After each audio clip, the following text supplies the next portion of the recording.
Mais um GigaCast, hoje estamos aqui com uma convidada do fundo do meu coração, a primeira convidada mulher, uma pessoa que eu admiro muito, não vou nem dar a prévia aqui da história, que vocês provavelmente já conhecem, porque ela é uma ícone brasileira do empreendedorismo, Roberta Antunes. Fala, Berta! Oi, Ale, tô muito feliz de estar aqui com vocês. 2 ícones pra mim também. Renezão, minha Ale. A Berta, geralmente vocês vão ver ela aí e tal, falando sobre cripto, né, porque ela é Chief Growth da Hashdex, correto? Tô em dia com o cargo, né? É isso aí. Chief Growth da Hashdex, cara, ele tá sempre aí produzindo um monte de conteúdo falando de cripto, mas hoje a gente quer ver quem é a Berta. É isso aí, cara. E, mano, a Betinha, pô, sensacional. Namora também um dos grandes amigos nossos, né? O Gabriel Guimarães. Noiva do Gabriel. Noiva do Gabe. Salve, Gabe, que tá aí assistindo a gente. E também mãe do Ryan, né? Que é o verdadeiro ícone. Salve pro Ryan. O Ryan é um ícone. Ryan é um ícone. E aí a gente tá muito feliz mesmo, assim, de estar podendo entrevistar ela hoje, que eu acho que vai ser muito legal, mano. Nossa primeira convidada mulher também, né? Aí. Representando aí a bandeira feminina. Primeiro de sempre. muitos, espero, né? Espero que a galera veja e fale assim, vamos... Quero ir também, entendeu? Porque vai falar assim, eles não são os machistas escrotos e tal. A gente tá tentando isso aí também. Tá tentando Mas chamar, independente, né? pô, a Beta é ícone pra mim de qualquer jeito. E, Beta, vamos começar aí. A linha mestra aqui vai ser meio que a tua história, né? Você é nascido no Rio de Janeiro, certo? Carioca. Carioca full. Carioca da Gema. E Barra da Tijuca, né? Barrense. Barrense, né? Ah, é? Não sabia, não. Barrense. Desde sempre Barrense, até hoje, né? Aham. Você Eu vou, mas eu volto. Mas eu volto. Sabe que tem essa rixa lá no Rio, né? Mas, Da pô, Barra contra... Não, Não, eu não sabia, não. Não, a galera lá do outro lado da ponte ficou falando que a galera da Barra estranha, tá ligado? Tem uma parada dessa? Aham. Eu sei que de vez em quando eu falo que tô indo lá pra tua casa lá, a galera fala assim, pô, mano, você vai lá na Barra e tal. Não, parece que é muito longe, É. né? Todo mundo fala isso. Que a tua é no começo da Barra, né? Mas se for lá onde, pô, a Marcela morava lá no Mansões, por exemplo, que é muito longe, longe, né? É 40 anos. Mas lá onde você mora é maravilhoso, adoro ficar lá, adoro ficar hospedado. Mas, Beto, conta aí pra gente, você estudou aonde lá no Rio? De ensino fundamental, assim, essas coisas? Cara, eu estudei num colégio bem médio, assim, médio pra pequeno, no Jacarepaguá, perto do trabalho do meu pai, que era, tipo, mega tradicional, assim. Qual é o nome? Garriga. O Garriga. de Menezes. Mas era, tipo, religioso? Tipo, esses colégios Cara, assim, não era católicos? religioso, mas era um colégio, tipo, meio bem disciplina, assim. Tipo, foi difícil um pouco a adolescência, assim. E você fez lá, até o ensino médio, você fez lá? Sim. E aí, fiz faculdade na SPM. Não, peraí, que eu tô preocupado aqui na escola No ainda. colégio ainda. Como que você era, assim, na sala de aula? Você era mais capeta? Você era mais A só Betinha? estudiosa? Vamos O ver. que vocês acham? Eu acho que você era mais capeta. Eu era mais capeta. A Betinha era do fundo, certeza. Era do fundo. Não, eu tenho uma coisa que o do Ryan também tem um pouco, de cara, se eu perder o interesse, assim, tipo, se não me instigasse, se eu não quisesse aprender, eu não conseguia muito prestar atenção, assim. Eu tinha facilidade para aprender, então, tipo, eu aprendia rápido para poder fazer bagunça. Eu sempre fui da tese de que, assim, na real, eu queria me livrar da escola o máximo possível. Tipo, eu nunca fui muito... Não era, tipo, CDF, queria ter... assim, as melhores notas necessariamente. Eu tipo, tirava 10 no primeiro bimestre, 10 no segundo, tipo, 5 Aí nem ia e pra 2. aula depois. Nem aparecia mais no quarto bimestre. Eu tinha passado mesmo, né? Tipo, objetivo check. O que eu vou Fica a dica aí fazer? pro pessoal de casa. Não, Mas hoje, quando o Ryan faz isso, o que você acha? não. Não, o que eu falo pra ele é assim... a minha tese... Você sabe que eu tenho a teoria que você não pode quebrar 2 regras ao mesmo tempo, né? Como que é essa teoria? Essa teoria é interessante, conta mais. Não, é a única regra que eu acho que eu tenho na vida. É que você não pode quebrar 2 regras ao mesmo tempo. Tipo, significa que, cara, se você vai causar, você tem que ser um bom aluno. Entendeu? Se você não é nenhum bom aluno, porra, tem que ficar quieto na aula. Porque se você vai ainda depender do professor... Então, para você poder causar, você tem que ter um boletim exemplar. É que causar sem estar passando nas aulas Sem aí estar é passando loucura, na aula, né? tipo, a hashtag é cripto. Cara, cripto é um negócio que tem muita gray area. Cara, a gente tem que ser, assim, o melhor aluno em governance, por exemplo. Tipo, a gente tem que ser melhor do que todo mundo, porque senão... mas é um Já exemplo. é gray area. Esse Já ainda é foi gray area. Se ainda você, for bagunça. ainda vai fazer, deixa bagunça, o negócio não funcionar, entendeu? Quebrou 3 regras. Aí quebra. não dá. Eu era igual você também. Eu ia bem na escola, mas eu era o capeta completo mesmo. Eu era expulso de sala 5 vezes por dia. Eu era bem pior do que o Ryan. Não sei como é que minha mãe aguentava. Só que minha mãe... Não sei se você é assim também. Minha mãe era mega coruja. Ela chegava na escola e a diretora chegava pra conversar. Aí falava assim, tipo... porque o Alexandre foi lá e, cara... Pô, sei lá, tipo, botou um ovo no apagador, tá ligado? Aí eu falava pra minha mãe falou assim, mas pelo menos ele assumiu. A mãe sempre quer dar uma defendida também, né, no filho? Cara, na verdade, com o Ryan, eu falo assim, Ryan, assim, a escola é problema seu.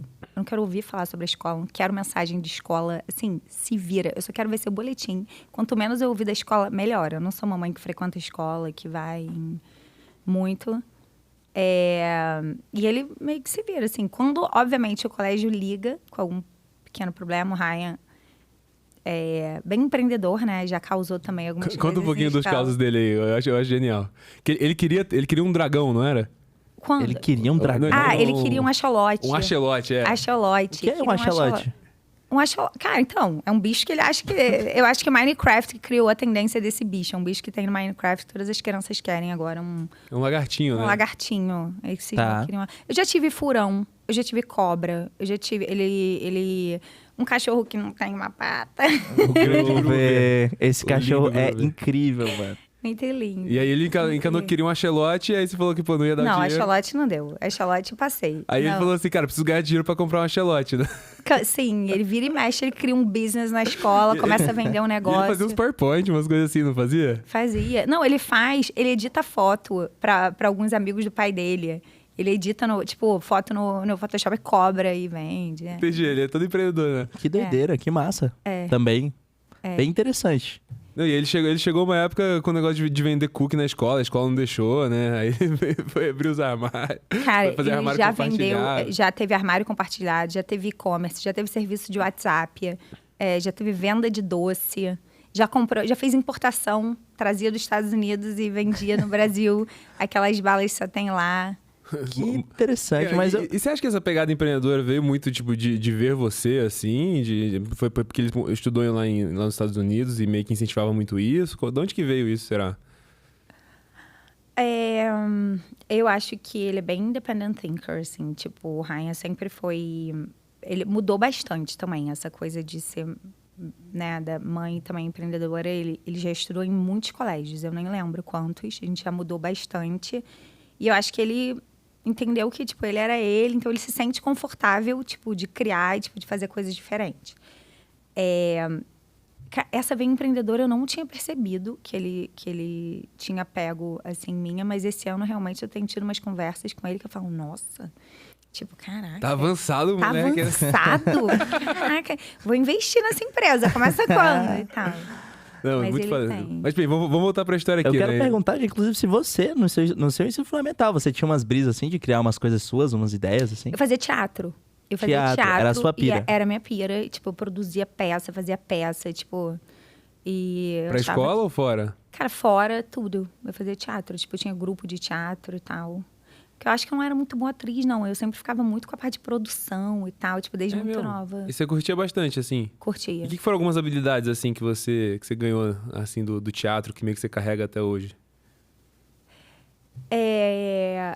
Muita gente fala sobre essa coisa de ter facilidade de falar em palco, né? Que eu falo em público. Talvez tenha vindo disso, não sei. Eu acho que é da minha personalidade. Algumas pessoas gostam mais de falar em público, até por isso eu fiz teatro. Uma coisa que eu acho que é muito interessante quando você faz teatro é que é você entender, tipo, o que não é dito. Tipo, porque quando você é um ator que você está interpretando um personagem, tipo, você está começando, a sua coisa é decorar a linha. E aí, quando você vai estudando de verdade, tipo, é uma pessoa e o que é dito é um pedaço daquela pessoa. E eu acho que eu trago isso na minha vida, assim, para business, para entender, assim, o que tipo, assim, numa conversa, numa negociação, tipo, o que não foi dito, assim, o que, na verdade, qual é o incentivo da pessoa. Eu sou muito de pensar, cara, eu acho que um negócio bom é quando é bom para mim, mas um negócio bom para caramba... Carambolas, para não falar um palavrão aqui. É quando é muito bom para as duas pessoas, assim, para todo mundo que tá negociando. Então, tipo, eu acho que eu penso muito sobre, cara, qual é o incentivo dessa pessoa? O que ela tá querendo fazer? Tipo, o que ela quer chegar? Ela quer, tipo, e como é que eu ajudo ela a chegar onde ela quer chegar? Mas, Beto, pode falar palavrão aqui, inclusive, tá? Pode falar, aqui é um ambiente safe. Mas uma parada que eu acho que você falou que já é muito interessante, que eu queria já aprofundar, justamente, você sente que, tipo, nessas negociações, assim, tipo, cara, a pessoa é um personagem ali também, né? Ela tem as paradas que ela fala, mas tem um monte de coisa que ela não fala. Total, assim, todo mundo tem uma agenda própria. Às vezes você faz uma parceria com uma empresa e aquela pessoa ali tá querendo... O drama dela é ser promovido, é ser melhorar a coisa dela. E você começa a entender, pô, como é que eu ajudo esse cara a se destacar lá dentro? Como é que o que eu tô fazendo, tipo, traz esse movimento? O que é importante? Enfim, o que é importante pra essa pessoa? eu acho que pensar sobre isso é interessante. E eu tenho um pouco disso do teatro, os bons textos, né? Os bons atores não leem a fala, né? Tem todo um sentimento por trás. Assim. Cara, total. Minha mãe é muito assim, cara, no sentido que, tipo... Eu tô falando muita coisa da minha mãe, porque eu gravei um podcast com ela esse fim de semana. Ah, mentira! Ela pediu de presente de Dia das Mães. Ela falou assim, filho, você fica gravando podcast? Sabe que eu quero Dia das Mães? Grava um podcast comigo, vou te entrevistar. Que bacana, cara, não sabia, não. Eu tô guardando, inclusive, pra soltar no próximo Dia das Mães do ano que vem. Olha aí. Do GigaCast. Mas aí eu tava achando engraçado, que eu conversei muito com ela e tal, e ela tem um negócio que eu fico zoando, que é o como quem diz. Que é, tipo, não é o que você falou... Mas é o que você quis dizer, entendeu? Uhum. E aí a gente leva muito pro extremo. Fala assim, beleza, mãe, tamo junto. Como quem diz, né? Falou tamo junto, não falou eu te amo quando deu tchau. Então, na verdade, tá bravo com a mãe. Como quem diz. Exato. Como quem diz. E isso tá em todas as negociações, todas as conversas até, né? Em tudo. Que as pessoas, o que elas estão falando e o que elas realmente, pô, têm as intenções por trás é muito diferente sempre. A gente fala muito disso aqui, eu acho, mano, que é o lance das verdades escondidas, né? Que é, tipo, todo tipo de relação, até com investidor, com parada, assim, tem sempre a verdade das coisas que as pessoas não dizem, o que realmente importa, né? E a gente acha isso bem relevante de ser falado aqui. E aí o teatro, e aí, pô, foi pro ensino médio... Cara, ensino médio, assim, não era a melhor aluna, não queria, tipo... Não sabia muito o que eu queria, eu achei que eu queria fazer teatro mesmo e tal. Você queria seguir essa carreira? Queria, né? eu achava que eu queria ser atriz, assim. Aí teve um dia que eu falei, caralho, não quero essa vida. Eu descobri que eu adorava teatro, mas eu não queria a vida de atriz, assim, vida de teatro, de estar no... Tipo, eu gosto de acordar cedo, eu sou família, eu gosto, tipo, de ter vida saudável. Teatro é uma coisa meio... Loucão, quinta, domingo, tipo, uma coisa muito mais da noite do que do dia. Eu falava, cara, eu não me via numa carreira, assim. Aí eu falei, o que eu tô fazendo aqui, assim? Aí eu parei de fazer teatro e todo mundo começou a me chamar pra produzir. Eu falei, nossa, eu acho que eu acabei fazendo isso, mas eu não fiz muito tempo. Falei, vou fazer faculdade, vou estudar, não é isso que eu quero. Você fez publicidade? É isso?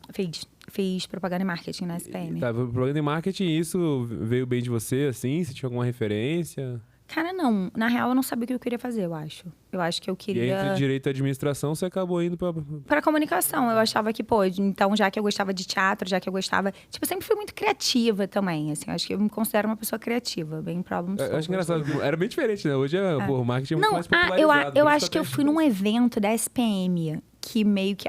Eu estudei na SPM. Uhum. E aí, eu me interessei por aquilo. Porque tem a ver com, tipo, entender pessoas, né? Um pouco dessa coisa do teatro, o que é dito. Na verdade, marketing é, tipo... É totalmente isso. Drive, behave, né? Então, tipo, eu fiquei interessada naquilo. Falei, eu quero fazer isso. A SPM era uma faculdade muito boa, no Rio. E aí falou, vai de cabeça. Eu falei, fui. Passei. E aí, quando você tava lá, você fez uns estágios, uns projetos, alguma coisa? Fiz. Eu acho que uma das coisas mais legais que eu fiz na minha vida foi... Primeiro que eu comecei a estagiar desde o primeiro período, assim. Eu arrumei um estágio. Agência? Numa agência, assim, bem pequena, de empresa de ônibus, que meu pai conhecia, não sei quem. Mas não era muito comum, não, isso? Não era comum. Eu sempre fui muito raladora, assim, tipo, eu queria... Mas a maioria do marketing naquela época era agência, né? Não, todo mundo queria fazer agência. Quase todo mundo queria trabalhar com agência. O sonho da pessoa era ser um publicitário premiado, ter um leão em Cannes. E eu não gostava muito dessa parte, mas eu gostava de business, assim. Desde que eu trabalhava numa agência pequenininha e, tipo, sempre gostava de resolver problema, gostava, tipo, de arrumar... tipo, pensar diferente. E aí, eu saí dessa empresa. Quando eu saí dessa empresa, me ofereceram um aumento. Eu era estagiária. Só que pra ir pra empresa júnior. Eu acho que foi uma das melhores coisas que eu fiz. Foi trabalhar na empresa júnior da SPM. É mesmo? Eu tenho mega preconceito com empresa júnior. Conta um pouquinho mais aí. Cara, não, é irado. Você, tipo assim, é uma empresa gerida por alunos. E, tipo, você tem responsabilidade de gestão de time. Tipo, de entrega de meta. De, assim, pra alguém que tá na faculdade... É um empowerment. Do que no estágio. No estágio, você tem uma coisa você alcança, né? Tipo, o seu nível de responsabilidade, a interação com as pessoas que você tem, que você de fato fala com o cliente. Assim, a SPM Júnior, que é da onde eu vim, mas eu participei de evento... Esses são só farra, os eventos nacionais, de viagem de empresas júniores. É tudo farra. Eu fui no Fortal. Você vê. Encontro de empresas júnior durante o Fortal. Mas, assim, as pessoas... O nível é muito legal. Assim, de maneira geral, acho que foi uma das coisas mais legais que eu aprendi pra caramba. Eu fico meio assim, tipo, a empresa júnior, assim, cara, os caras fazem a consultoria nas empresas. Eu falo assim, mano, vocês são uns universitários, vocês não sabem de nada. O que vocês querem dar consultoria na minha empresa? Tá ligado? Cara, mas às vezes você só precisa fazer o básico bem feito. E cara, né, na época não tinha ainda essa de mídia social, que não era muito grande e tal. Como Quase que era não tinha. o trampo que vocês faziam? Não, cara, então, eu fui fazer consultoria numa empresa que eu não posso falar o nome. E, cara, a primeira coisa que eu descobri eram essas coisas não ditas, assim. Eu entrei, tipo, e aí começa a fazer pesquisa, né? Começar a entrevistar funcionário. Eu era muito para entrevistar os funcionários. E eu descobri uma puta treta entre marketing e distribuição, assim, que era um dos principais problemas da empresa, assim. A razão pela qual não fluía era essa. Que as coisas não fluíam, na verdade, era um negócio de pessoas ali, que não tinha uma interação e tal. Isso é bem comum, né? Especialmente marketing e vendas, assim, um fica botando culpa no outro. O negócio não fluía e tal. E aí é difícil, né? Porque aí também como consultora, assim, tipo... O que você faz, né? O que você faz? No meu plano final, mostrei, descarei isso. E aí meu professor, a empresa júnior tem um professor que lê o final, ele lê. E aí, a parte que eu achava que era a principal, que era essa, ele queria que eu tirasse do relatório. Porque, não era meu escopo, entendeu? Porque eu trabalhava, comunicação e tal. Eu, assim, como assim? O problema é esse. O resto é só... Resolver isso aqui é o bottleneck. Isso vai fazer vender, isso. E eu acho que isso que eu sou boa, de identificar qual é o bottleneck e o que você tem que resolver. E dessa época você carrega vários amigos, assim, da faculdade até hoje, assim, mais ou menos? Cara, pouco. Pouco. Né? Também, Ale, eu vou falar, eu já me formei há muito tempo. É verdade, né? Apesar de ter essa carinha de novinha, né? Muito creme, muito cuidado. Eu já me formei há muito tempo. Eu tenho alguns amigos, mas assim... espalhou bastante. Eu também morei fora há muito tempo. E não tinha WhatsApp, né, gente? Não tinha mídia social. Era Orkut. Não tinha cartas na época, né? Você já fez depoimento no Orkut, ou Beta? Cara, com certeza. Você já recebeu depoimentos? Mandou depoimentos? Com certeza. Que isso? Alguém falou do Orkut hoje, inclusive, o fundador do Orkut. Parece que ele tá com um novo projeto agora. Eu não lembro o que era, mas anyway. Aí Beto, aí você saiu formou na faculdade? Cara, não, então. Aí eu fiz... outra sorte também. Eu fui trabalhar na B2W. Olha. Ainda durante a faculdade como estágio? Estágio. E era um estágio, assim... não era óbvio fazer comunicação e trabalhar na B2W. Assim, não era o que a galera fazia. Assim, não era hot. Não era uma parada... Não era uma parada maneira. Inclusive, algumas pessoas, na faculdade eu era muito boa aluna. Na faculdade você era? Na faculdade eu era muito boa aluna. Você achava muito maneiro e tal? Que era muito maneiro, era muito fácil. Assim, cara, assim, pra quem faz, comparar comunicação com engenharia, assim... Você a faculdade de comunicação tranquilo. é muito fácil. Assim, é muito mais... é business, né? Tem um assim. brother meu que fala que é mais bom senso aplicado, assim. É bom senso aplicado, exato. É bom senso aplicado. É business, entendeu? Oportunidade. Então, assim, era muito fácil pra mim. E como que você caiu? Porque o B2W, o Submarino já era e-commerce, né? Era e-commerce era bem pequeno no Brasil ainda, né? Não, então, isso que foi a coisa mais legal. Eu fui fazer um processo pra B2W, no meio daquela coisa, assim, que era a Hot trabalhar em agência, o Globo, não sei o quê. E aí, todo mundo que era bom, teoricamente, ia pra uma agência, pra Globo e tal.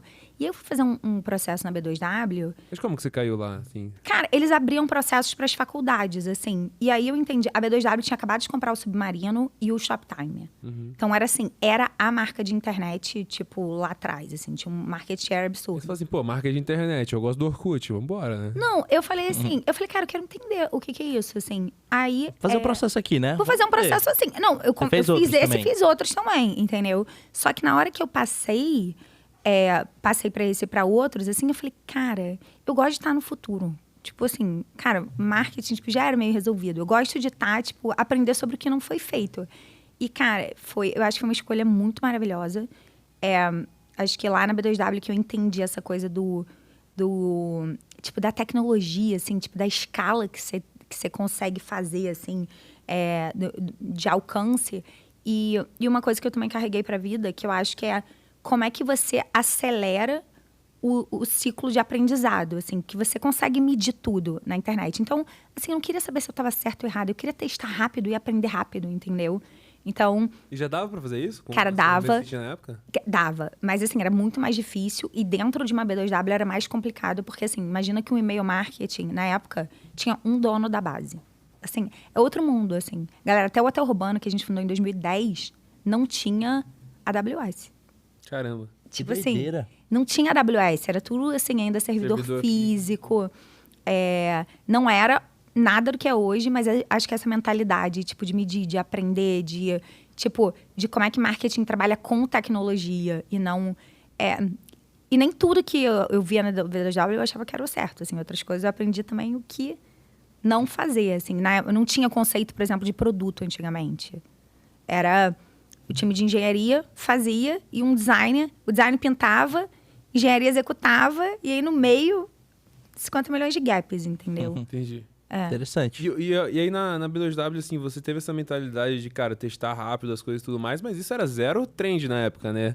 Que hoje é common sense, assim, com a onda de growth hacking, produto e tudo mais. Hoje, tipo, cara, fail fast, testa rápido as coisas, mas, né? De onde você tirou isso, assim, cara? Não, da onde...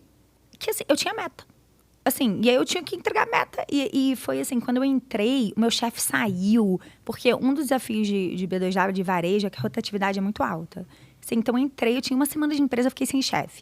Aí mudou de departamento, faz não sei o quê, tá, compra games e software aí, que ninguém, tipo, era um departamento muito menor do que, tipo, linha branca, geladeira. Então, eu tocava games e softwares, que ainda me trouxe mais pra tecnologia. Que era software de prateleira ainda. Não, o software era licença de Windows ainda, assim, que você comprava naquela caixinha. Caramba! As pessoas compravam, assim, acesso a sistema, tipo, de receita. Acesso a um software de agenda. Assim, as pessoas... ainda era bem diferente. E quais os canais que você usava ali? Tinha e-mail? Tinha e-mail, tinha... Oi? Sei lá, TV, rádio, essas Não, coisas? tinha e-mail, tinha banner digital, tinha muito... A B2W tinha muito tráfego na época, então, tipo, era muito disputado espaço em home. O que eu fazia como a minha linha não era nunca prioridade, que eu vou botar um pacote Office na rede do e-mail marketing, nunca era prioridade, eu ficava tentando inventar história com os outros departamentos. Então, assim, vai sair um não sei o que do Dia dos Pais. Dia dos Pais, cara, FIFA. Não, todo pai gosta de FIFA, vai botar FIFA. Tipo, eu tentava... O que eu fui crescendo foi ganhando buy-in, tipo, tentando encaixar minhas coisas em outras áreas. Interessante. Entendeu? Que pensamento empreendedor também, né? De já ir encontrando coisas, de já ir tentando se filtrar do jeito que dava ali. E outra coisa que eu acho que foi muito legal na época foi eu entender que, assim, como é que eu era amiga do fornecedor, entendeu? Porque, assim, o fornecedor, ele tem informação do que vai ser lançado, de como é que vai ser, qual o preço, o que tá. Então, tipo, eu acho que foi uma coisa que, na época, eu já comecei a fazer de... Cara, como é que eu ajudo esse cara a vender? E ele me ajuda a bater minha meta, entendeu? A parada das verdades também, de o que o cara quer, né? De falar assim, eu também quero vender... Eu preciso vender seu produto, eu preciso vender 1000 desse. Como que a gente faz? Onde você tá na concorrência? Então, vamos fazer... E aí, aí a gente começou... Cara, tinha brinde. Tipo, eu descobri que tinha um negócio... Botava um ursinho junto com o antivírus. E o antivírus vendia, tipo, absurdamente. Umas coisas assim. É mesmo, cara? Um urso de pelúcia com antivírus. Já lembra um antivírus chamado Panda? Panda não. Cara, tinha um antivírus chamado Panda. E vocês mandavam Panda junto? Junto, o negócio... Cara, é um negócio que eu vejo que você carrega até hoje, assim, né? Um negócio que eu percebo, pelo menos como um dos seus marketing superpowers, que eu sou 1000 vezes pior do que você, é ficar pensando em pauta, tá ligado? Você consegue inventar umas pautas muito loucas, assim. Pra hashtags, cara, eu fico de cara, tanto que vocês saem na mídia com 500 milhões de pauta, 500 milhões de parcerias que vocês fazem, né? E vem muito dessa época, né? Cara, vem do... A gente precisa contar história. Assim, business é história, assim. As pessoas precisam ver... Até, tipo, uma coisa... Eu lembro na época do Hotel Urbano, por exemplo. A gente viu que, numa média... Tá, isso é, sei lá, informação de 2013. Para uma pessoa comprar uma viagem, a pessoa via um anúncio... Tinha que ver o mesmo anúncio 7 vezes. Antes de ela tomar o processo de decisão de compra. Aí, beleza. Quando você entende isso, você fala, cara... Pô, vou gastar 1 trilhão de dinheiro para essa pessoa me ver 7 vezes? Ou, como é que eu trago o cliente para mim? Como é que, assim, na época do Hotel Urbano, a coisa mais importante era criar a base própria, por exemplo. Pegar o e-mail do cara.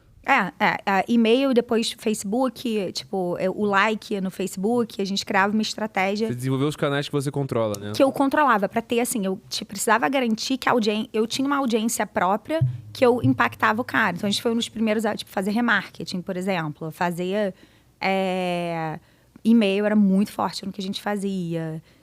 Social era muito importante, porque a gente mantinha ali naquele ciclo sem você pagar um CPC de Globo na época, que era R$10, assim.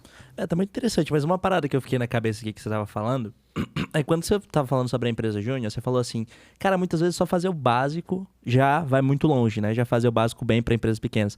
Mas uma parada que você tá falando agora é que as suas estratégias, elas, pra mim, parecem muito criativas, assim, parece que você tava pensando muito fora da caixa. E o que eu tenho de dúvida, assim, cara, como é que você pensava, né? Você tinha alguma estratégia, se você, tipo... Você tem algum processo criativo? Um processo criativo, acho que não é óbvio pensar essas coisas. Aonde, assim? Como é que pensava? Sei lá, você vai pensar numa pauta hoje pra Hashdex, por exemplo, sabe? Você tem algum processo criativo assim? Ou é meio que, cara, de várias coisas que você já viu no decorrer da vida, quando você vê alguma coisa, você junta uma com a outra e acaba saindo? Primeiro que, assim, cada business, eu acho que é importante saber o que é a coisa mais importante, assim, em termos de comunicação. A Hashdex é investimento. Então, investimento é confiança. Eu preciso construir uma relação de confiança com as pessoas. Credibilidade é o bem mais precioso da Hashdex. Quando você pensa sobre isso, anúncio não é credibilidade. Assim, você botar um banner, invista na Hashdex, é reforço de marca. Até pode mostrar tamanho, pode botar, né? Quando a gente fez uma campanha de TV, a gente usou o Bial, que é um cara que tem muita credibilidade, um jornalista, que tinha a ideia do que a gente estava fazendo, não era propaganda, era notícia. A Hashdex estava lançando o primeiro ETF de cripto do mundo. E aí, na Hashdex, eu entendi que, cara, não, o que eu preciso aprender é fazer muito bem PR. Assim, a gente precisa ter outras pessoas que têm credibilidade. A gente pega carona na credibilidade dos outros, dos veículos. Então, é uma coisa que eu penso intencionalmente, assim. A gente precisa estar na mídia sempre, precisa ter proximidade. E aí, quais são os assuntos que interessam? E aí, assim, eu converso isso com todos os times, assim, com o time de produto, com o time de engenharia, com o time de marketing, cara, quais são os assuntos, o que pode virar a história? E aí, desde dados, a gente usa, assim, como é que a gente dá um retrato do mercado, como é que a gente pode ver o que cresceu, como é que a gente ajuda a mídia a entender cripto. Então, muito das pautas não vem só do seu time, vem de vários cantos da Hashdex. Eu acho que a maior vitória da Hashdex foi que a gente criou uma cultura, eu consegui criar uma cultura de assunto, de notícia, assim, as pessoas, tipo, de fazer o time de dados. Já fiz infinitas reuniões com eles. Hoje, ele pode vir para mim, Beta, vi um negócio aqui que acho que vê se é história. Nem tudo dá história, nem tudo é interesse. Mas parte do que a gente faz também é educar a imprensa. Então, né, a gente criou... Uma coisa que a Hashdex fez é que a gente criou uma categoria de investimento, que é investimento regulado em cripto. Isso não existia antes. Você investia em cripto, mas não existia fundos de investimentos em cripto do jeito que a gente estruturou. Então, quando você cria uma categoria de produto, uma categoria de investimento, você precisa educar o mercado. Então, parte do que a gente faz é como é que a gente drive a narrativa um pouco, né? Da categoria, não só da Hashdex. Com certeza.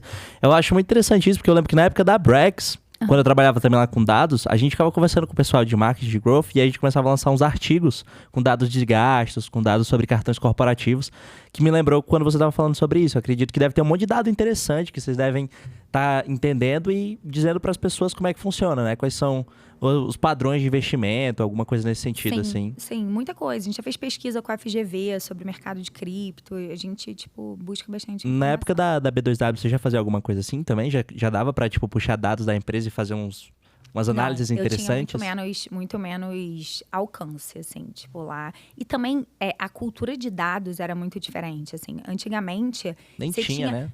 Você tinha o dono da base. Assim, tinha uma pessoa que era o dono da base na B2W, que ele que decidia ali. Eu falava assim, não, cara, por que minha base não é desse tamanho? Eu sentava do lado dele. Anos depois, ele foi no Hotel Urbano, estava trabalhando numa outra empresa, e aí foi vender um negócio. Cara, quando ele entrou, que ele olhou para mim e falou, você? Aí eu comecei a rir, porque era o cara da base na Americanas, que eu enchia tanto o saco dele. Sentava lá, não, por que minha base não é essa? Por que minha base é essa? Como é que eu boto pra isso? Não sei o quê. E aí... Quando você fala base, é a base de dados, assim. Da base de dados. O cara que fazia as queries era um cara só. Era um cara, era uma pessoa. Assim, hoje em dia, acho que as empresas tentam, né, distribuir um pouco melhor e empoderar outras áreas, outros tipos de decisão. Está, né, a Hashdex, tem uma pessoa que faz marketing e o CRM ali, mas tem um pensamento mais conjunto, né? Não tem um dono da base que fala, não, você vai receber. Você sim, ela não. Assim, não é... E aí você foi direto da B2W pro Terra Urbana? Não. Aí, Então, aí... Ela tava na faculdade na B2W, né? Tava na faculdade, me formei. Aí eu casei. Fui morar nos Estados Unidos. Tive academia de jiu-jitsu. Aí foi uma virada que ninguém previu. Ninguém previu essa parte da história, gente. Ninguém previu, mas você vê como, tipo, pra mim tudo vai dar certo. Tipo, na minha cabeça, assim, tudo é tão natural. O que tem? O meu ex-marido, o pai do Ryan, era atleta e tal. E aí ele queria, tipo, ele treinava com, tipo, jiu-jitsu, vale tudo, não sei o quê. E ele meio que, a vida dele não era muito no Brasil, assim. Tipo, é muito difícil ser atleta no Brasil. Tava super crescendo nos Estados Unidos. E aí ele falou, vamos morar nos Estados Unidos, vamos empreender, vamos criar montar uma academia de jiu-jitsu lá.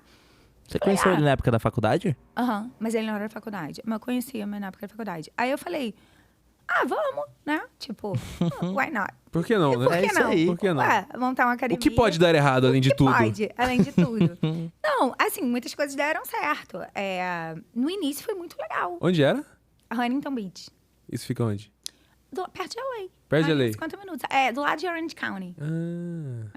E aí vocês... Do lado de Newport Beach. E por que vocês escolheram lá? Porque a gente fez uma pesquisa de mercado, academia mais ou menos. jiu-jitsu. Era um lugar que, tipo, tinha que ser próximo para ele treinar também, tipo, porque ele também tinha... Ele era atleta ainda, então não podia ser tão longe do grupo de treino. Ele, tipo, treinava na Grace Barra, mas, tipo, longe o suficiente que, tipo, pudessem ter várias franquias e tal. E no início foi muito legal, assim, eu abri a primeira academia...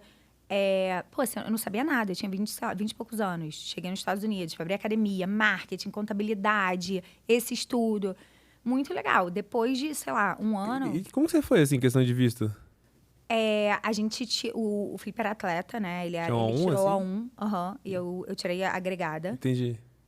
Aí logo depois a gente tirou o Green Card. Essa pesquisa de mercado aí, qual foi a base que vocês puxaram? Cara, cities. Sabe aqueles sites? Não, toda cidade nos Estados Unidos é muito organizado, cara. Toda cidade ali tem o número de morador, você consegue puxar com a renda per capita, quais são as escolas. Interessante. Como é que é o comércio. Você estuda, assim. Olha que louco, para você poder montar uma academia lá, você tem que mandar uma carta. Uma carta. Você pega o endereço, você vai no City Hall e você pega o endereço de todos os moradores e business, acho que 5 quilômetros de um raio.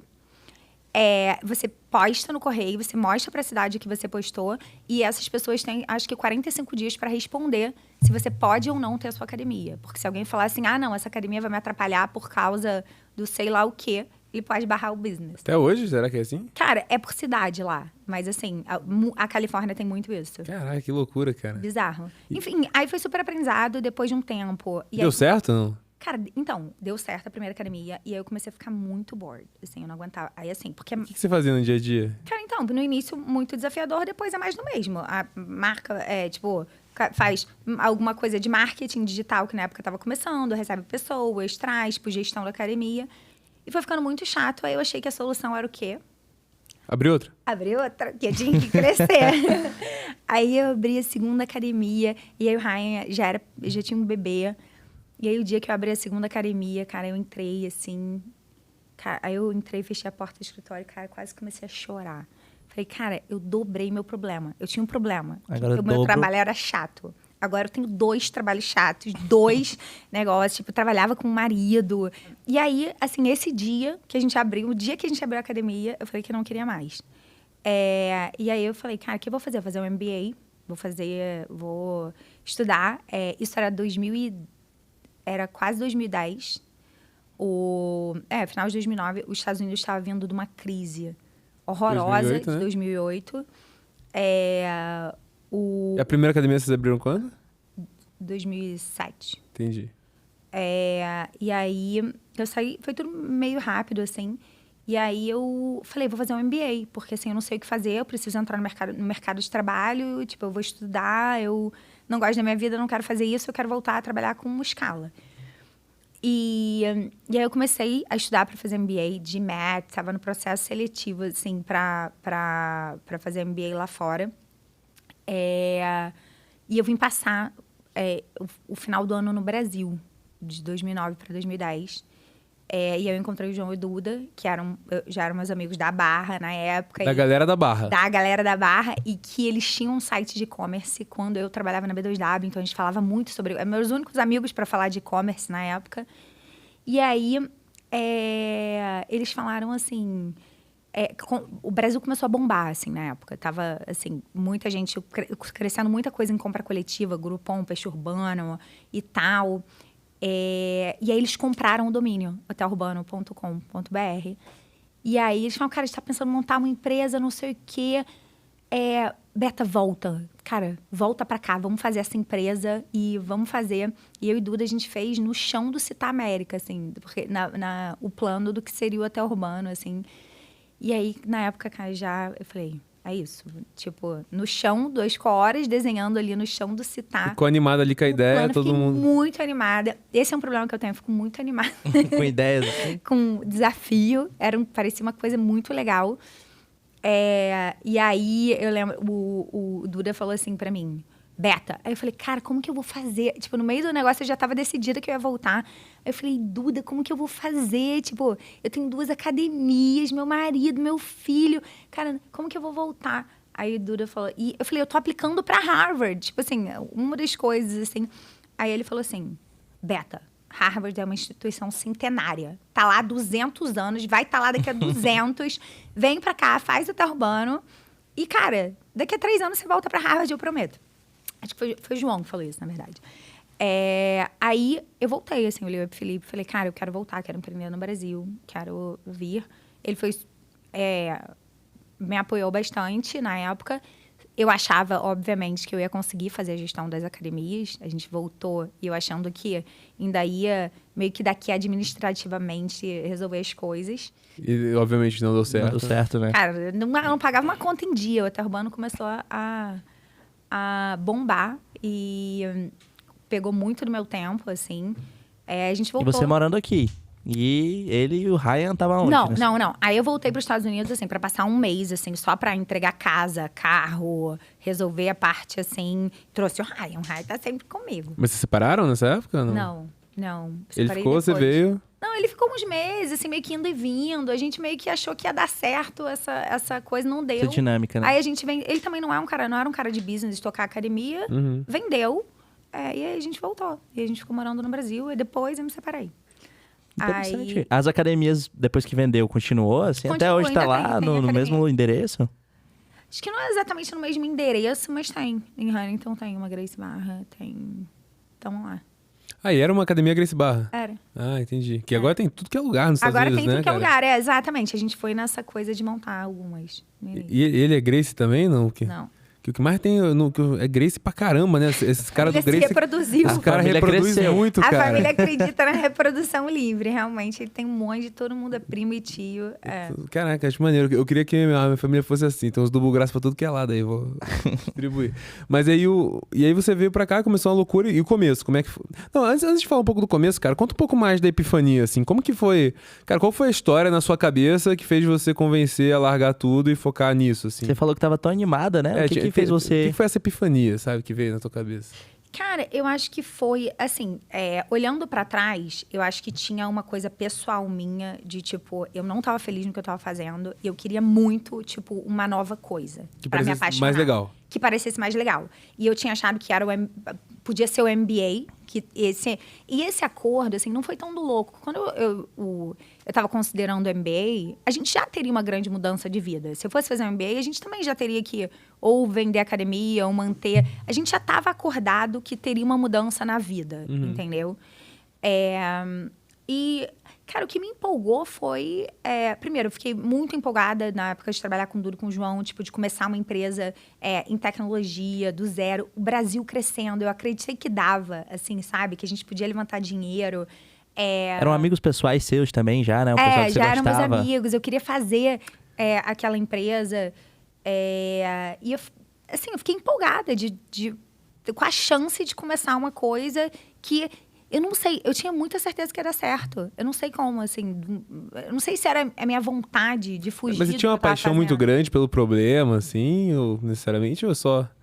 Era mais pelo time e por empreender? Cara, não, assim, eu acho que é fácil gostar de viajar, né? Assim, viajar é muito fácil. Só o Gabe que não gosta muito mais, né? Que tá cansado. Porque ele não para quieto. não quer mais sair de casa. Gabezão, vem pra São Paulo. Mas e aí? Não, assim, cara, eu achei que, sei lá, fez muito sentido na minha cabeça, assim, que ia dar certo. E, assim, eu não tinha nenhuma dúvida que ia dar certo. Qual que era a visão no começo? A visão, na verdade, sendo bem sincera, a gente tava piggyback em um negócio meio de compra coletiva, assim. Todo mundo, tinha grupão, peixe urbano, clique urbano, não sei o que. Tinha muita coisa urbano que era associado à promoção. Era deal, né? Tipo, tinha um monte de coisa que urbano era deal. E a gente comprou um domínio de hotel urbano e a gente falou, cara, a gente vai focar em hotelaria. Só que a gente um dos maiores desafios do hotel urbano virou uma das maiores forças. Que quando a gente começou, a gente achou, vamos nos hotéis, né? E os hotéis vão aceitar fazer, sei lá, porque a gente achou que os hotéis iam aceitar fazer, grupo, assim? comprar, ter desconto, dar desconto e fazer barato. E, obviamente, todos os hotéis grandes, tipo, cagaram na nossa cabeça, assim, tipo, ninguém queria fazer parceria com o hotel urbano. E aí, a gente entendeu muito rápido que o Brasil, tipo, diferente dos Estados Unidos, nos Estados Unidos, 80% dos hotéis são de rede, 20% independentes. Tá, isso é dado da época, tá? Posso estar defasada. No Brasil, 80% é hotel independente, 20% de rede. Então, é aquele pequeno médio hoteleiro que, cara, imagina em 2010, esse cara, ele ainda estava querendo resolver, o problema dele é a gestão do hotel, é o telefone, é a roupa de cama, é a comida. Ele não tem uma penetração no digital, entendeu? Ele não tinha presença no digital.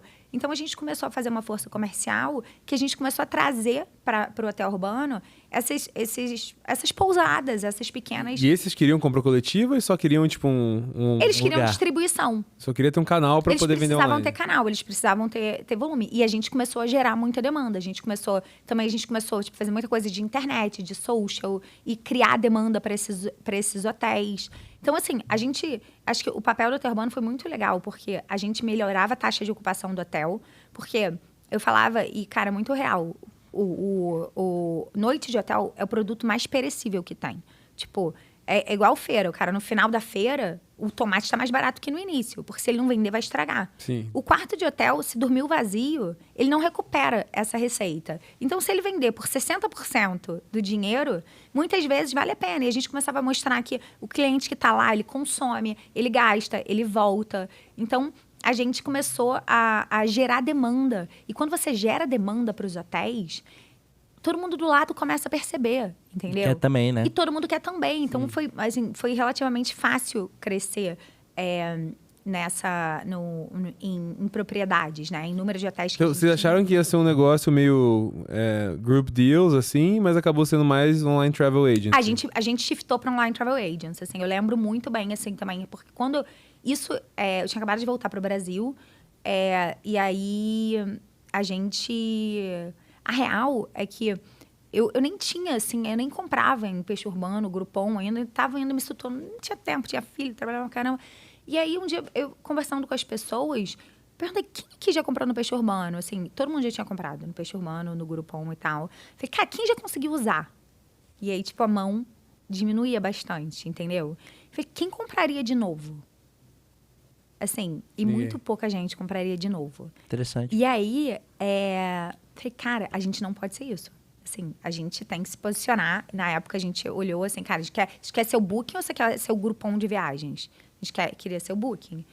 E a gente mudou, repensou muito sobre a estrutura de produto, como é que a gente fazia uma experiência de gerar uma oportunidade de viagem. Mas tinha um lado muito legal, que o nosso primeiro slogan era viajar é possível. E era uma das coisas que mais, assim, tipo, tinham duas coisas que me motivavam muito. Uma era a transformação da vida do hoteleiro. Assim, as pessoas amavam a gente. Eu falo que eu sou abençoada até a milésima geração, assim. Tipo, eu já recebi mensagem de hoteleiro, assim... Não, vocês mudaram a minha vida, que não sei o que, a minha mulher estava com tratamento de câncer, caramba. A gente pagou, tipo assim, coisas lindas, assim, tipo, do quanto a gente promoveu, assim. Tem uma estátua do Hotel Urbano em Olímpia, que era uma cidade que quase ninguém viajava. Termos de Olímpia, né? E a gente, tipo... Popularizou essa parada. Popularizou o destino, e assim, em vários, assim, no Brasil. E no lado do viajante, Cara, o Hotel Urbano foi a primeira viagem internacional de muitos brasileiros. Assim, tipo, essa coisa o primeiro slogan era viagem que cabe no meu bolso, no seu bolso. E a gente entrou com, ao invés de bater direto com uma CVC, ao invés de bater direto com as empresas grandes, a gente vendia a quebra na rotina. Então, a primeira campanha que a gente fez era uma quebra na rotina. Tipo, era um fim de semana. Você não tá competindo com a CVC ou aquelas empresas grandes que já estavam aí vendendo há muito tempo. Mas a gente fazia o cara... sair de São Paulo no fim de semana por R$200. Pra ir pra Olímpia, por exemplo. Pra ir pra Olímpia, pra ir pra não sei onde. E aí ele vai uma vez, aí a primeira ele gasta 200, na segunda vez ele gasta 300, e aí a próxima ele quer ir pra Orlando. E a gente começou a crescer também pra pacotes internacionais. Pô, deve ter sido muito gratificante esse processo inteiro, né? Começou no Rio? Começou no Rio, assim, a nossa base forte era Rio. E aí, assim, uma vez eu entrei num táxi, e aí o taxista falou assim... E aí, né, começa de táxi, o que você faz? Eu trabalho no Hotel Urbano. Tipo, eu não falava que era... Né? Eu falei, aí ele, Hotel Urbano? Eu posso confiar, né? Que eu vou comprar uma viagem pra minha filha, ela vai de 15 anos pra Disney, não sei o quê. Eu falei, nossa, que legal, pode comprar. E ele resolveu o sonho da filha dele... Aí eu falei, Aí ele, não, mas eu ainda vou pagando pra poder ter tempo. Aí eu, legal, quando que ela vai? A menina tinha 13 ainda. Tipo, era o pai, Caramba. tipo, querendo, assim, se planejando pra poder realizar o sonho da filha. Isso era muito legal, assim. Tipo, você vê que muitas pessoas que viajaram a primeira vez pra fora do Brasil viajaram com o Hotel Urbano. Então, também era... E dentro também, então... E aí, E aí... De lá pra cá, né, eu percebo que ficou muito mais popular o modelo de negócio, a competição ficou muito mais dura, assim. Quando você estava lá, você chegou a sofrer bastante com isso? Não muito? Eu acho que, com certeza. Eu acho que muitas coisas, assim... varejo é complicado, viagem é complicado, assim. Taxa de juros influencia muito um business como esse, que, na verdade, você vende em 12 vezes uma viagem para alguém. Nem todos assim, tem a questão do dólar, né? Turismo não é uma indústria necessariamente óbvia. Eu não sei dizer se ficou mais competitivo, assim, eu não vejo nenhum grande player incrível aí. Você tá, assim, acho que hoje o Booking é o mais dominante em reservas de hotel no Brasil. Mas esse número não é inside information, assim, é o que eu acho olhando a indústria, assim. Eu saí do Hotel Urbano em 2015. Então, já tem... Então, quando você estava lá, você não se importava tanto com concorrência, não? Qual que era a tua dor de cabeça? Eu sei que operacionalmente era uma loucura, né? A operação era bem difícil e assim, crescimento, né? Assim, a gente... A pressão de startup... A gente vendia 40 milhões por mês naquela época, já. Quando 40 milhões por mês, gente, em 2015. Nossa, é bastante. Porra, é muito dinheiro. Deve ter escalado bem rápido também, né? Como você falou. É muito dinheiro. E aí, quando você vende, por exemplo... cara, que quando você faz um investimento de VC, meio que um pacto com o capeta, né? Tipo, pois é. Especialmente naquela época, né? Especialmente naquela época. Tem que investir. Eram mais... Você tem que viver... Você tem que... Assim, a gente precisava crescer. Então,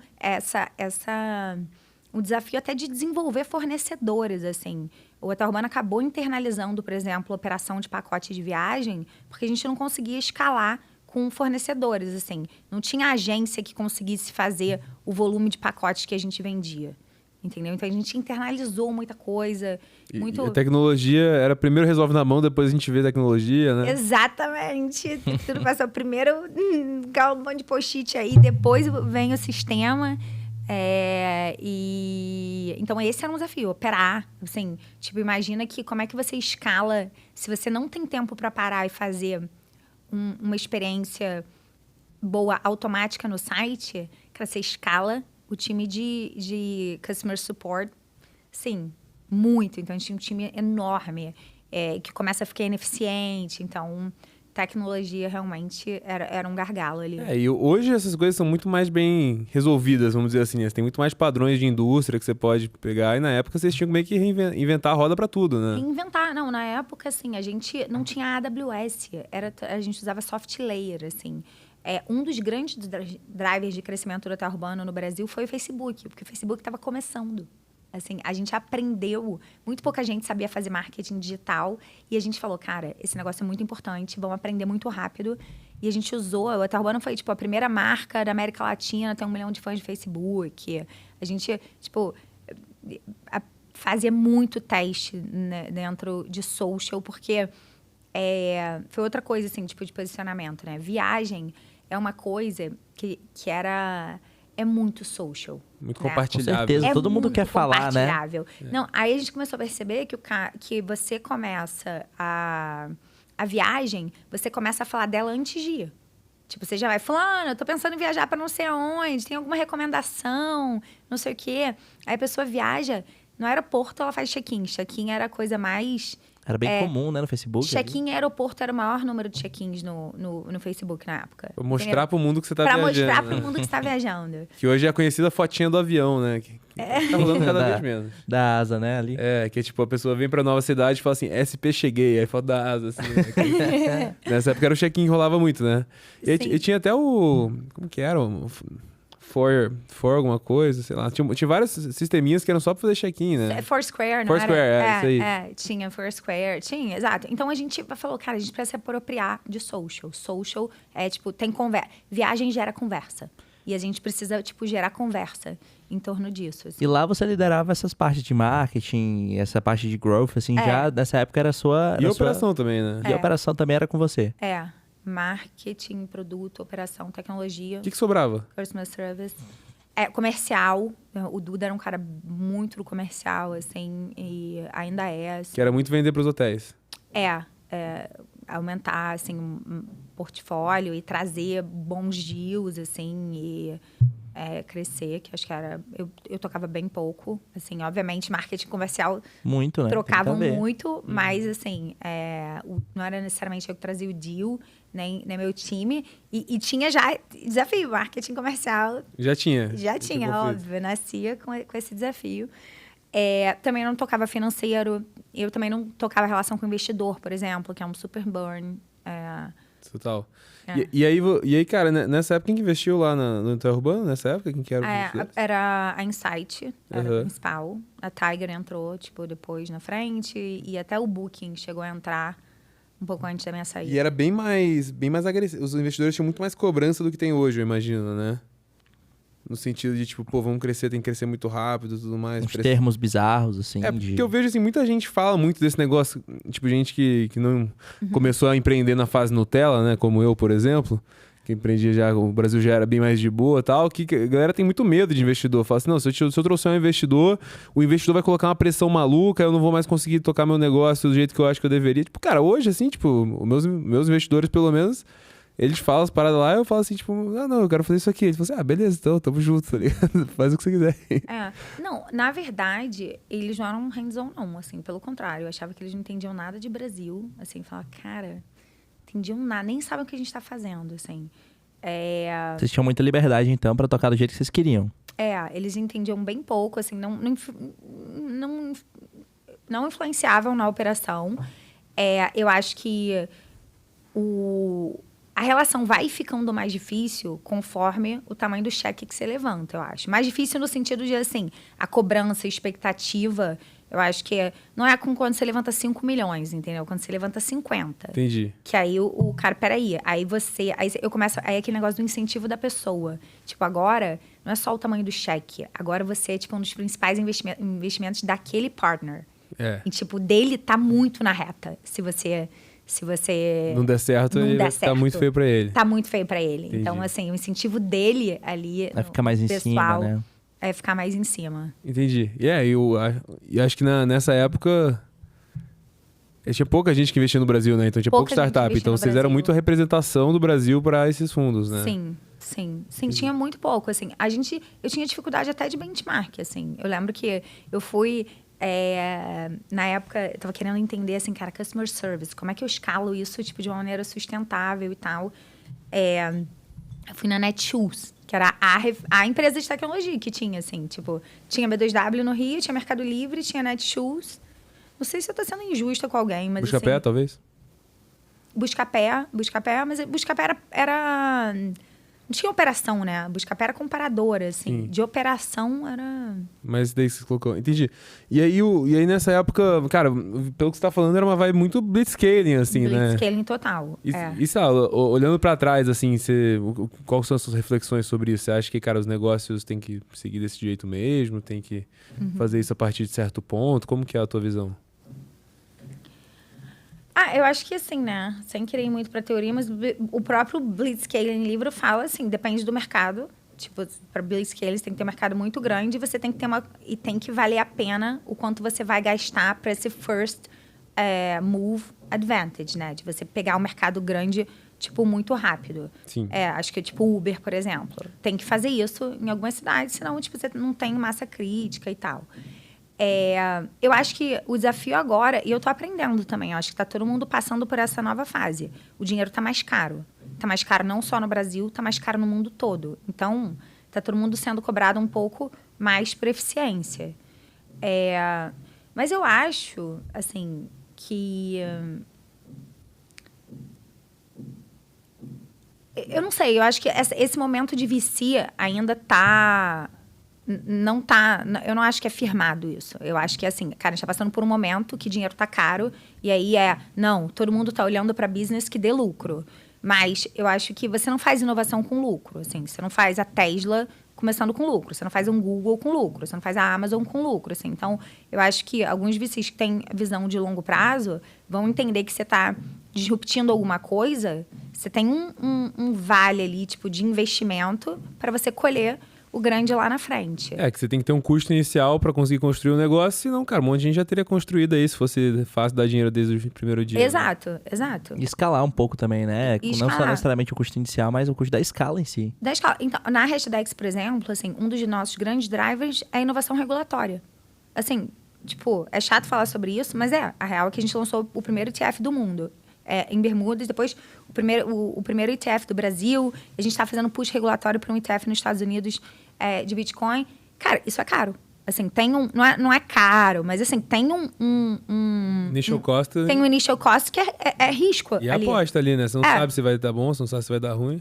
Se você vai fazer, sei lá, inventar de fazer um microfone que disrupta, vai ter um custo ali de R&D. E eu acho que o mundo do jeito que tá, é como se, assim... Não vão ter essas empresas no futuro, porque ninguém tá querendo... Ninguém quer investir em risco. O cara só quer... o negócio que você bota você vende dois. Aí pode tudo, né? Aí pode. AI tá quentíssimo, né, mano? Não, o mercado hoje só fala nisso. Os investidores só querem investir nisso. Isso, mais de metade da YC era empresa de AI nesse último bet. Bota AI no meio aí que vai. Eu sou fã dessa tese, inclusive, cara. Eu Joga acho que, lá, AI e cripto. Cara, quando o cripto tava no ápice do quente, cara, eu acho que, você tá fazendo uma empresa, bicho, bota um cripto no meio aí. Bota cripto, e aí, no meio do caminho, você vê que não tem nada a ver, você fala assim, não, acho que cancelou o cripto. Pivotei. Isso aí, é a mesma coisa agora. Tá fazendo qualquer coisa, você fala assim, cara, fala que é AI, aí no meio do caminho você vê que não tem, aí fala que não é também, tá ligado? Fala pro investidor que ele quer ouvir. Ele quer ouvir. Pode ser. Todo mundo vai ser mais feliz. E aí, cara, e aí do Hotel Urbano, você ficou lá bastante tempo, muitos altos e baixos e estresses e alegrias. Fiquei até 2015. 5 anos. Até 2015. Mas 5 anos é uma trajetória grande, muito intenso. Muita vida, né? E aí você voltou pra São Francisco, né? Então, aí eu saí, achei que ia tirar um sabático. Mas você, obviamente, é incapaz, né? De tirar um sabático. Um dia eu aprendo, hein? Mas, Beto, e a saída? Você quer falar só um pouquinho? Tipo, como foi esse processo? Ruim sair, né? Nunca é gostoso, né? Nunca é gostoso. Aí, tipo, por mais que tipo, igual terminar, por mais que termine bem, não é bom, né? É ruim, né? Não, acho que a gente terminou bem, mas doloroso ali no início, assim, até, cara, o acordar, assim, no dia seguinte, assim, tipo, o dia que eu saí do hotel, eu ia tirar um sabático realmente porque... Até porque eu não podia estar procurando nada, não podia estar pensando em nada, assim, tipo... Eu não falei com ninguém que eu ia sair, né? Até por causa do investidor. Então, o dia que eu saía. E aí, cara, você acorda, você fala, e agora? Quem eu sou? O que eu vou fazer? O que eu vou fazer da minha vida? Tipo, anos acordando, pensando nisso, tem esse estresse, e de repente vazio, assim. E assim, eu descobri que eu tinha vários preconceitos comigo. Eu falei, eu vou virar madame? Tipo, eu vou acordar agora, eu vou malhar? Eu vou fazer unha? Tipo... E tem seu valor, né? Eu falei, cara, o que eu vou fazer? Eu falei, que é isso e tal? Aí eu fui viajar, fui fazer um... Cara, mas a tua saída foi assim, tipo... Você só saiu de vez, assim, não teve, sei lá, uma fase que você tava meio que à disposição se alguém tivesse alguma dúvida de alguma coisa? Não, então, quando, assim, eu já tava tentando sair há um tempo, assim, tentando ver como é que estruturava a minha saída há um tempo, mas só isso entre a gente, entre eu e o Dudu e o João, que a gente nunca tinha conversado com ninguém. E aí, em algum dado momento, eu falei, não, tem que sair. A princípio, eu falei, cara, não, assim, eu não tô brigada, não tem problema nenhum, eu posso continuar o quanto a empresa precisar. E aí, assim, eu achei que ia ficar pelo menos um mês, mas a real é que no segundo dia, assim, que eu, tipo, me vi nessa situação, eu falei, não faz sentido, entendeu? Porque eu tô atrapalhando a nova pessoa que vai assumir, entendeu? E você já tinha feito uma preparação de saída antes, então? Tinha. Nesse período, como você já tava com isso na cabeça, muito das suas decisões estavam orientadas, tipo, cara, eu preciso fazer isso aqui não depender de mim. Sim, mas as pessoas não sabiam. Entendeu? Então, teve o baque, tipo, de eu contar. Time, assim. E aí, quando eu contei pro time, eu achei que eu ia ficar ali mais um mês, 2 meses, o tempo que precisasse.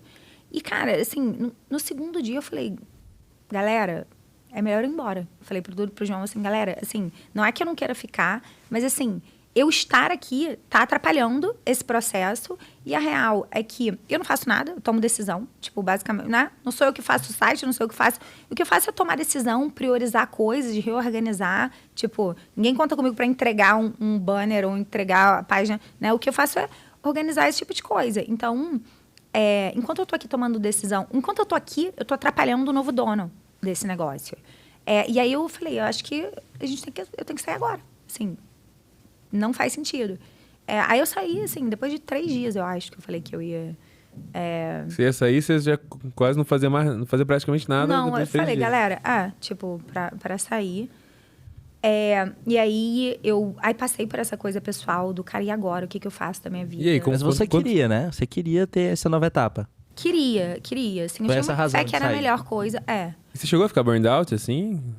Cara, eu fiquei bem estressada nesse processo, assim, de saída. Mas, assim, não burnout, assim, mas comecei. Eu percebia, por exemplo, assim, que, tipo, uma coisa de você trabalhar com viagem e com online, se você trabalha com, tipo, varejo online, tipo, ainda mais quando você está faturando, assim, 40 milhões, tipo, assim, 2 horas que o site está fora do ar, ou que a taxa de conversão, o mundo acaba, né? E viagem, as pessoas viajam 24 horas por dia. Então, era como se eu tivesse num constante estado de alerta. Tipo, toca o telefone, meu Deus. Fudeu, tipo, deu merda. Deu merda, entendeu? O site caiu, não sei o quê. Eu tava o tempo todo olhando taxa de conversão, o tempo todo. E, caraca, tentando arrumar problema. Eu tava no meio de viagem, às vezes, com um investidor. Falando, cara, peraí, a taxa de conversão caiu. O que aconteceu? Alguém testa pagamento? Assim, era... E acontecia, você tá no meio de uma treta sinistra, assim, absurda. Aí liga a diretoria do Ryan. Da escola? Já. Com certeza. E aí, o que você fazia? Cara, não, então, teve um dia que ele tinha quebrado a cabeça, né? Ele tinha tomado 5 pontos na cabeça. Ele caiu na escola? Não, ele tinha saído com o pai, e aí no fim de semana cortou a cabeça. Foi pulado um negócio, caiu, tomou 5 pontos na cabeça. Aí, criança, tomou 5 pontos na cabeça. Eu mandei aquela coisa que você anotava na agenda ainda, pra falar que ele não podia fazer educação física, porque ele tava com um ponto na cabeça. E é óbvio que ele fez educação física. Não, né? Muito pior. Aí na quarta-feira, pô, assim, pra quem não tem filho ainda, cara, se tem uma coisa que dói, é quando toca o telefone e você vê a escola do seu filho. Assim, você, assim, arrepia inteira. Você sabe que ninguém te ligou pra dizer que ele tirou 10. Né? Você vê a escola, você faz... Ai... Cálculo investidor ou cálculo do Ryan era pior, Beto? Não, nossa, do Ryan 1000 vezes pior. Eu tava no meio de uma treta de engenharia, assim, tipo...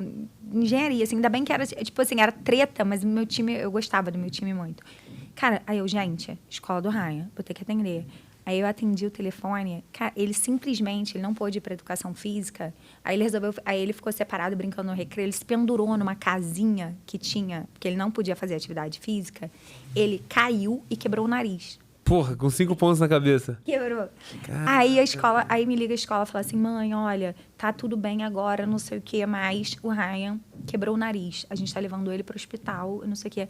Aí saio, larga tudo, sai desesperada pra ver que ele tinha quebrado o nariz e tal. Aí tinha que ver se tinha que operar, se tinha que botar no lugar, não teve que operar. Que não tinha nenhum estresse pra você se preocupar, né? Nada. E aí, o melhor depois de noite foi a mãe do melhor amiguinho dele me ligando, assim... Beta, pelo amor de Deus, como é que estão as coisas? Ela desesperada. Aí eu, assim... Não. Aí eu, não, tá tudo bem, já tá tudo bem. Aí ela...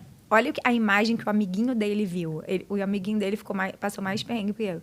O amiguinho dele chegou em casa falando que o Ryan tinha morrido. Que isso, cara? Porque ele viu o Ryan cair da casa, aí olhou e tinha uma poça de sangue, um sapato do Ryan e saíram carregando o Ryan. E aí... Que traumático. E ele tava junto. O amiguinho dele falou que ele via de longe, assim, ele viu a poça, aí viu o sapato do amigo, o amigo foi carregado, ele morreu, o Ryan nessa morreu. o Ryan tinha o quê? 6 anos de idade, 7? Tinha uns 6. Nossa. Caramba, cara. Tem essa emoção. Com cara, emoção. Não, tem outra muito boa de São Francisco também. Que era... Ficou muito boa, já sei que quer dizer muito trágica, né? Não, cara, você não tem noção. Mas vamos lá, aí você foi pra São Francisco? Não, então. Quanto tempo você aguentou de madame? Não, nem uma semana. Uma semana. Não, o que eu fiz foi, quando aconteceu isso, eu liguei, eu falei, o que eu vou fazer? E as pessoas ainda me ligavam pra saber de outra urbana. Eu falei, não adianta eu ficar no Brasil, eu preciso sair. Aí eu liguei pra uma amiga minha que fazia trabalho voluntário na Ásia.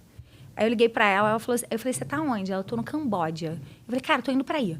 Aí, se eu for pra ir amanhã, vou pra aí, vou fazer uma viagem de mochilão com você. Aí ela, não, amanhã, que dia que você chega? Eu chego quarta. Eu combinei com a minha mãe, que ela ia ficar 3 semanas com o Ryan. Aí, no final, eu fui pro Vietnã. Nem sabia o que eu tava indo fazer. Só queria viajar. Aí eu fiz um mochilão de moto, um loop no Vietnã, tipo, por 3 semanas. Olha que aventura. Andando na casa das pessoas, assim. E foi muito maneiro, tipo, porque foi no momento que eu precisava, assim. E depois foi muito legal, porque depois eu trabalhei na Ásia, então ter vivido aquela experiência de Ásia, tipo, foi super importante. Aí voltei, peguei o Ryan, fui pro Brasil, fui pros Estados Unidos. Fui pra Huntington Beach, que minha irmã morava lá. E aí... Sua irmã morava em Huntington Beach? A minha irmã foi porque eu morava lá. Aí minha irmã foi. E ela foi e ficou? Ficou. Ela mora em Miami hoje. Caramba, cara. E aí, quando eu tava lá, o Matt Dalio, que era founder da Endless, ele soube que eu tinha saído do Hotel Urbano por um amigo em comum e tal. Você conhecia ele já? Não? Cara, eu não conhecia ele. Pelo Marcelo, que hoje é o founder da Hashtags, ele soube que eu tinha saído. E aí, ele me ligou, eu tava em Los Angeles. E aí, ele falou, cara... um amigo meu que sabia que eu tava saindo do Hotel Urbano, que falou assim, eu não quero que você trabalhe agora, Beta, não é pra você trabalhar. Mas, assim, conversa com esse cara, que ele é um cara legal, ele tem uma visão muito legal... E aí o Matt, no meio dessa viagem mesmo, ele falou, cara, vem aqui para São Francisco pra gente bater um papo. Eu falei, não, que eu tô com meu filho, não vou de jeito nenhum. Tô de férias agora, não vou para São Francisco agora, pegar um avião e tal. Aí, nisso, o Ryan tinha combinado um dia off com a tia dele, com a Rebeca, que eles iam só deles, assim, que eu tava proibida de participar. Aí eu falei, cara, então tá bom, nesse dia off deles, aí eu fui. Quando eu cheguei lá, tipo, cara, o Matt é um cara muito legal, me contou a visão da Endless, que eu não entendia nada. Era um sistema operacional que queria resolver conectividade em mercado emergente. E ele falou, cara, vamos pra Guatemala comigo? Pra você entender o impacto, não sei o quê. Aí de lá, aí eu fui pra Guatemala, aí eu comecei a tocar... Ele queria que eu tocasse Brasil. Eu achava que não dava pra fazer hardware no Brasil. Passei um tempão estudando hardware aqui. E eu falei, cara, acho melhor não fazer... Tipo, não preciso... Eu não quero fazer. Acho que não faz sentido fazer. E aí o Matt falou, cara, não, beleza. Não vamos fazer, mas a gente quer que você fique aqui, então vem tocar Growth. Aí eu virei Chief of Growth na Endless, que era muito mercado. Southeast Asia, Central America, algumas coisas na África e tal. Vendendo computador para resolver... Que rodava em cima do Linux. Então, tipo, uma interface tipo celular para pessoas que não necessariamente sabiam... eram super conectadas com tecnologia. E que ele fazia meio que o download tipo, em aplicativos da internet. Então, é muito legal para educacional, para conteúdo educacional, para escola, para pessoas que precisam ter acesso à educação através... Eu não entendi. Então, ele rodava no computador Linux das pessoas? Não, então, ele era um sistema operacional. A Layer 1 era Linux, mas ele era uma... Em cima, assim. Oi? Era em cima. Era em cima do Linux. Era tipo Isso. uma experiência de Android, só que... Mais fácil, mais simples, Oi? né? Celular? Não, computador. Só que mais fácil, mais simples. Entendi. Então, a galera, tipo, a Southeast Asia, ao invés de ter Windows, tinha isso? Tinha isso. Porque o que você faz com um computador sem internet? Nada. Joga paciência. Joga paciência, exato. Exato. E aí, o que a Endless fazia? Ela fazia uma coisa que era assim...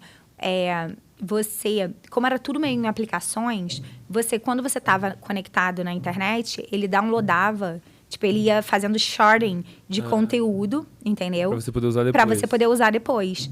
E é melhor, mesmo que você tenha internet, só que a internet é intermitente. Já foi pra algum lugar que a internet é intermitente? Que é um saco ficar lendo o Google Docs? A Endless, a experiência era muito melhor. Porque você, tipo, ela ia downloadando e você ia, tipo, navegando como se você estivesse offline, entendeu? Vocês usam o Google Docs na Hashdex até hoje? Eu uso. Que isso, como faziam os Incas, cara, que isso. Sabe um negócio que eu acho bizarro do Google Docs, cara? Que eu já falei pro Renner, cara. Por que você não usa Google Docs? Cara, porque tem um negócio que não faz o menor... Notion. Tá bom. Tem vários hoje, né? Mas aqui tem paginação, né? Vocês não acham muito doido isso? Eu acho muito estranho, cara. Que, tipo, por que tem paginação num software que não vai imprimir nada, tá ligado? Pra você ter noção, sei lá, quantas laudas. Pra criança que faz escola, tem que escrever tantas laudas. É só livre, né? Eu entendo que, pra quem tá escrevendo um livro e tal, faz sentido, mas pra escrever documento interno, eu acho muito estranho. E outra coisa que eu não gosto muito é da navegação também. Você tem que ir lá pra página do Drive, tem que achar as coisas. Anyway, não é a pauta aqui, né? Mas eu tenho um pouquinho de raiva. Não, eu também acho muito ruim o search. O search é chato pra caramba, né? Chato também, Nossa, o Notion é bem bom dessas coisas. Eu curto. Mas aí, cara, eu entrei numa pira outro dia, cara, que tem um universo disso, né? Que é tipo de editores de texto, tá ligado? Sim. E aí o Notion, agora ele tá, tipo, tá tendo umas brigas pra um outro negócio que é editores de texto com arquitetura de grafo. É Obsidian, não Ou tipo Obsidian, só que o Obsidian ele é meio ruim pra fazer... Bem, anyway, não é a pauta, mas assim, essa parada eu fiquei nerding nisso com o Jota por umas 2 semanas. Mas anyway, e aí, cara, você tava lá e isso foi em 2015? Você entrou lá em 2015? Comecei em 2015, isso já era final de 2015, que eu saí, sei lá, em outubro de 2015 do Hotel Urbano. Em dezembro eu já tava na Guatemala Acho com a que Endless. uma pergunta que eu tenho da Endless, Beta, qual foi a diferença que você sentiu, assim, de trabalhar no Brasil pra trabalhar... de repente na Endless, que tinha um mercado totalmente diferente. Como é que você aplicou as suas skills que você tinha aprendido de marketing para esses novos mercados, sabe? Não, é totalmente diferente. Eu nunca trabalhei na mesma indústria, assim, é muito doido. Eu lembro, quando eu cheguei na Endless, a primeira... Eu achava, tipo, eu falei, cara, vou entender, vou tentar fazer isso acontecer e tal. E aí, o head de engenharia, que hoje em dia é um cara que eu adoro, assim, mas, tipo... tudo que eu queria fazer, assim, a Endless é um sistema operacional. Eu vinha de web. Web, assim, eu testava tudo. Testa tudo e descobre. Não tem certo e errado. Testa. A Endless, o sistema era atualizado uma vez a cada 6 meses. E aí, eu falava assim, cara, a cada 6 meses, como é que vai ser esse ciclo de aprendizado, né? Então, a minha primeira conversa com o time de engenharia era como é que quebrava isso. E, assim, a resposta inicial foi muito ruim. A galera olhava pra mim e falava assim... Cara, é porque você é de web. Tipo, meio que tirava...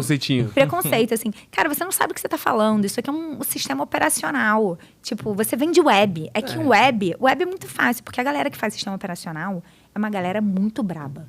Entendeu? É nerd braba. É os caras que têm paixão pelo craft ali, né, cara? É o cara que tem paixão pelo negócio. O cara que testar o quê? O cara demora 6 meses pra fazer um release. Eu falei, querido, em 6 dias um release. E aí... foi no início foi difícil, assim. Depois a galera entendeu, nem 8 nem 80. Mas, assim, a gente dividiu, por exemplo, o sistema em 3 coisas. O que era o sistema core, que o cara não ia atualizar uma vez por o kernel. Que não podia falhar. O kernel do negócio não pode falhar. Então, beleza, você demorar talvez 6 meses pra fazer um update. Mas, tipo assim, aplicativo, eu tenho que poder fazer deploy todo mês. E conteúdo do aplicativo, eu tenho que poder fazer deploy diário, né? Então, a gente foi quebrando o webzão da parada, assim, pra tentar fazer. Mas tiveram vários desafios. E desafio de cultura, assim, porque a Endless tinha... acho que eram 17 time zones, assim, só pra você ter uma ideia. De time, assim, tipo, da Indonésia. Era distribuído pra caramba. Muito distribuído. E a gente tinha time, tipo, em campo em Indonésia, Guatemala, Alemanha... a galera de open source é bem, tipo, Europa. Muita gente? Cara, acho que, sei lá, no high chegou a ter umas 90 pessoas, assim. Caramba, esses times eram mais comerciais, era de produtos? Não, produto e engenharia. Tinha tipo time de deploy de campo, assim, pra entender, tipo, comercial, né, também. E aí, quando eu comecei na Endless também, eles tinham uma mentalidade de hardware, assim, tipo, um computador pequenininho, que plugava com a TV. E, cara, hardware é um business muito ruim, assim. É um business muito ruim, assim, margem de computador é muito ruim. E aí, uma coisa que eu falei, cara, assim, a gente é um business, a gente é software. Como é que a gente distribui o nosso software sem ser por hardware? E aí, a gente começou a buscar, que eu acho que foi uma estratégia de crescimento boa, que era usar parceiro. Usar a Asus, a Acer, tipo, o mercado que eles já distribuíam, a gente ser a solução para o cara não chipar um DOS, por exemplo, entendeu?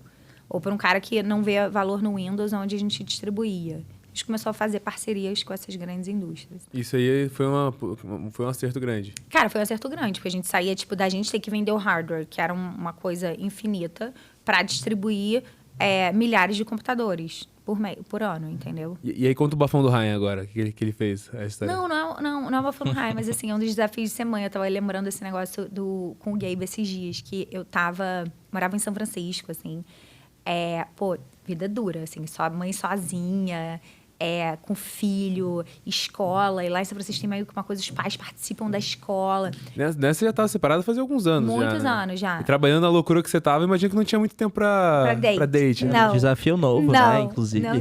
Não tinha tempo pra date. E aí eu trabalhava pra caramba. Aí o Ryan chegou. Ainda adotei um cachorro. Gruvão. O Groover é dessa época, então. Adotei o Groover lá. E aí, o Ryan chegou um dia pra mim e falou assim, mãe, tem essa coisa dos pais serem voluntários na escola, que os Estados Unidos tem grande e tal. E eu fazia o que eu podia, mas, sei lá, teve um dia que teve uma construção de uma library lá, de fazer um negócio que eu não fui. Aí eu cheguei em casa, aí o Ryan chegou em casa e falou assim, deu um feedback, que eu não tinha ido fazer trabalho voluntário na escola dele, e ele queria que eu participasse. Aí, cara, mãe, né, ai, meu Deus, eu sou a pior mãe do mundo, eu não tenho tempo para fazer trabalho voluntário. O que eu vou fazer? Falei, já sei, eu vou sign up pra coisa mais importante do Ryan, que o Ryan adorava Halloween. E aí, o ano dele era o 5º ano, era o ano que era responsável por fazer a Casa Fantasma, a Casa Fantasma do Halloween. Aí eu mandei um e-mail para as mães e falei assim, eu queria me voluntariar para ajudar para fazer a Casa Fantasma no Halloween. Aí todo mundo, ótimo, você é a organizadora. Aí eu, what? Eu não sei fazer nada manual, eu não sei fazer nada, tipo, para fazer a Casa Fantasma. Aí eu, o quê? Não, você é organizadora. Aí uma mãe apareceu para me organizar, a fazer a Casa Fantasma do Halloween. Vocês duas? Eu e ela. E eu falei, cara, fudeu, eu não sei o que fazer, não sei o que fazer, não sei o que... Cara, detalhe, foi chegando perto do Halloween, quando que era? Board meeting. Ele tinha esse negócio do Halloween na sexta-feira. Eu tinha um board meeting na quinta em Nova York. E aí não tinha tempo, não ia dar para fazer. Eu falei, eu não posso falhar com o Ryan, não vai dar. Não vou falhar com meu filho, eu vou ter que fazer esse negócio. Conclusão, eu convenci a mãe, a única mãe que tinha me ajudado, e a minha mãe, comprei com vinho e pizza. Falei, vinho e pizza. Aí na quarta-feira, para fazer o Trem Fantasma. Eu convenci a escola que eu precisava do espaço de quarta a sexta. Na quarta-feira, a gente ficou fazendo até 11 horas da noite. Eu peguei um red eye, fui para Nova York, pro board meeting, com o Ray Dalio. Tá? Caraca. Fiquei lá até de noite, assim, até o último horário que deu. Peguei outro red eye? Peguei outro red eye para fazer o negócio em São Francisco, a casa em São Francisco e tal. E, cara, o Ryan nem lembra. Pra ele, é só minha mãe resolvendo mais uma coisa e tal, assim. Cara, mas eu tava... Quando deu certo, assim, quando as crianças entravam, as crianças falavam assim, não, tá muito legal. Eu ficava assim, ai, de graças a Deus. legal, deixa eu dormir. Deu certo, né? Eu fiquei muito nervosa pra não falhar com ele. Nossa, cara. Caramba, que aventura. E como é que tá a Endless hoje? Cara, então, a Endless... uma das coisas da Endless, que era um desafio de business, é que ela tem uma missão muito forte. E o fundador, o Matt, tem uma missão muito forte, que não necessariamente alinhava com o negócio, entendeu? E aí, depois que eu saí... Qual era? se a gente tiver que escolher entre a missão e o business, o Matt sempre vai priorizar a missão, que é educação, acesso à pessoa que não tem o computador, que não tem acesso à educação.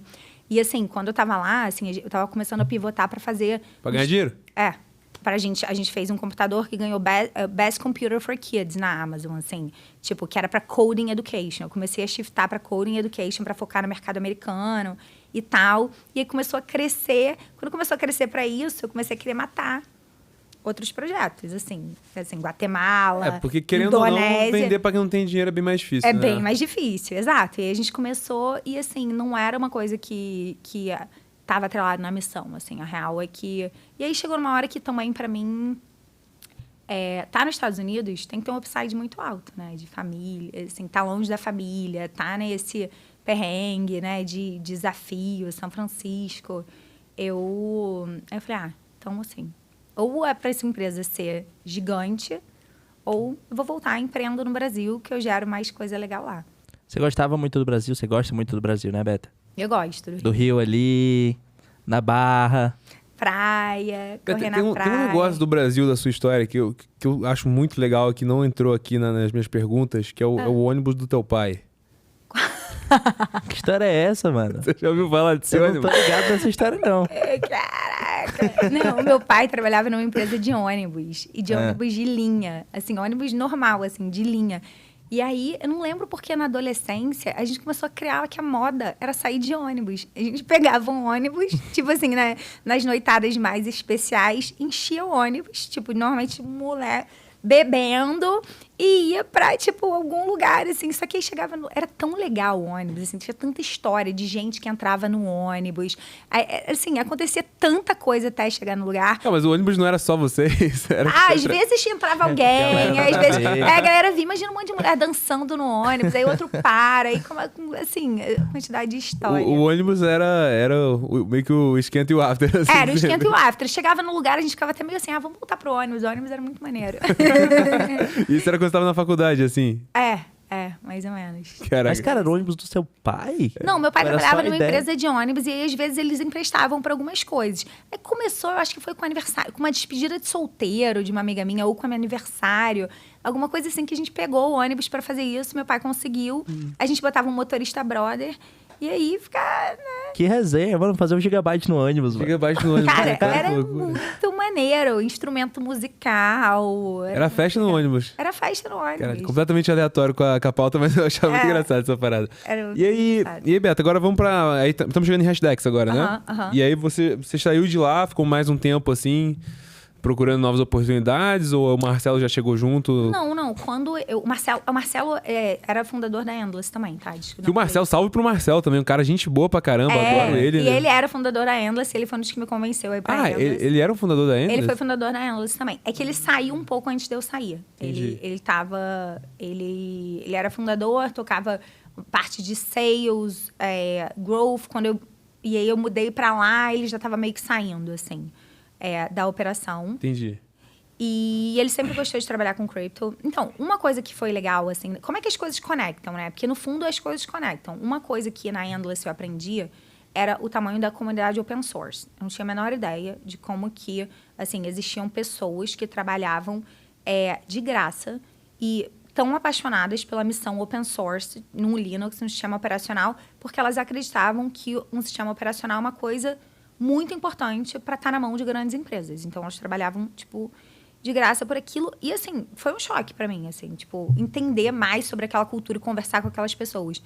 E aí, a real é que quando eu comecei a entender cripto, tipo, para mim, cripto é, tipo, um mecanismo de incentivo de comunidade open source. Porque você pode criar em blockchain o projeto que você quiser, incentivar com cripto e as pessoas serem incentivadas para trabalhar nas missões que elas acreditam. E eu acho que o mundo vai ser muito assim daqui para frente. Assim, tipo, se você consegue um jeito de incentivar a coisa que você acredita, ainda mais as novas gerações, acho que tende a ter muito mais adesão. Mas até então era o que eu entendia sobre cripto, assim, tipo, não era uma coisa que eu tava próxima. E aí, quando eu decidi voltar, assim, é muito difícil, eu não saio de um lugar para o outro, né? Eu encerrei o ciclo ali na Endless e falei que ia voltar. E a Endless, como que tá hoje? Quando eu saí, virou uma non-profit. Oficialmente. Non-profit. Virou. Legal. E hoje tá bem?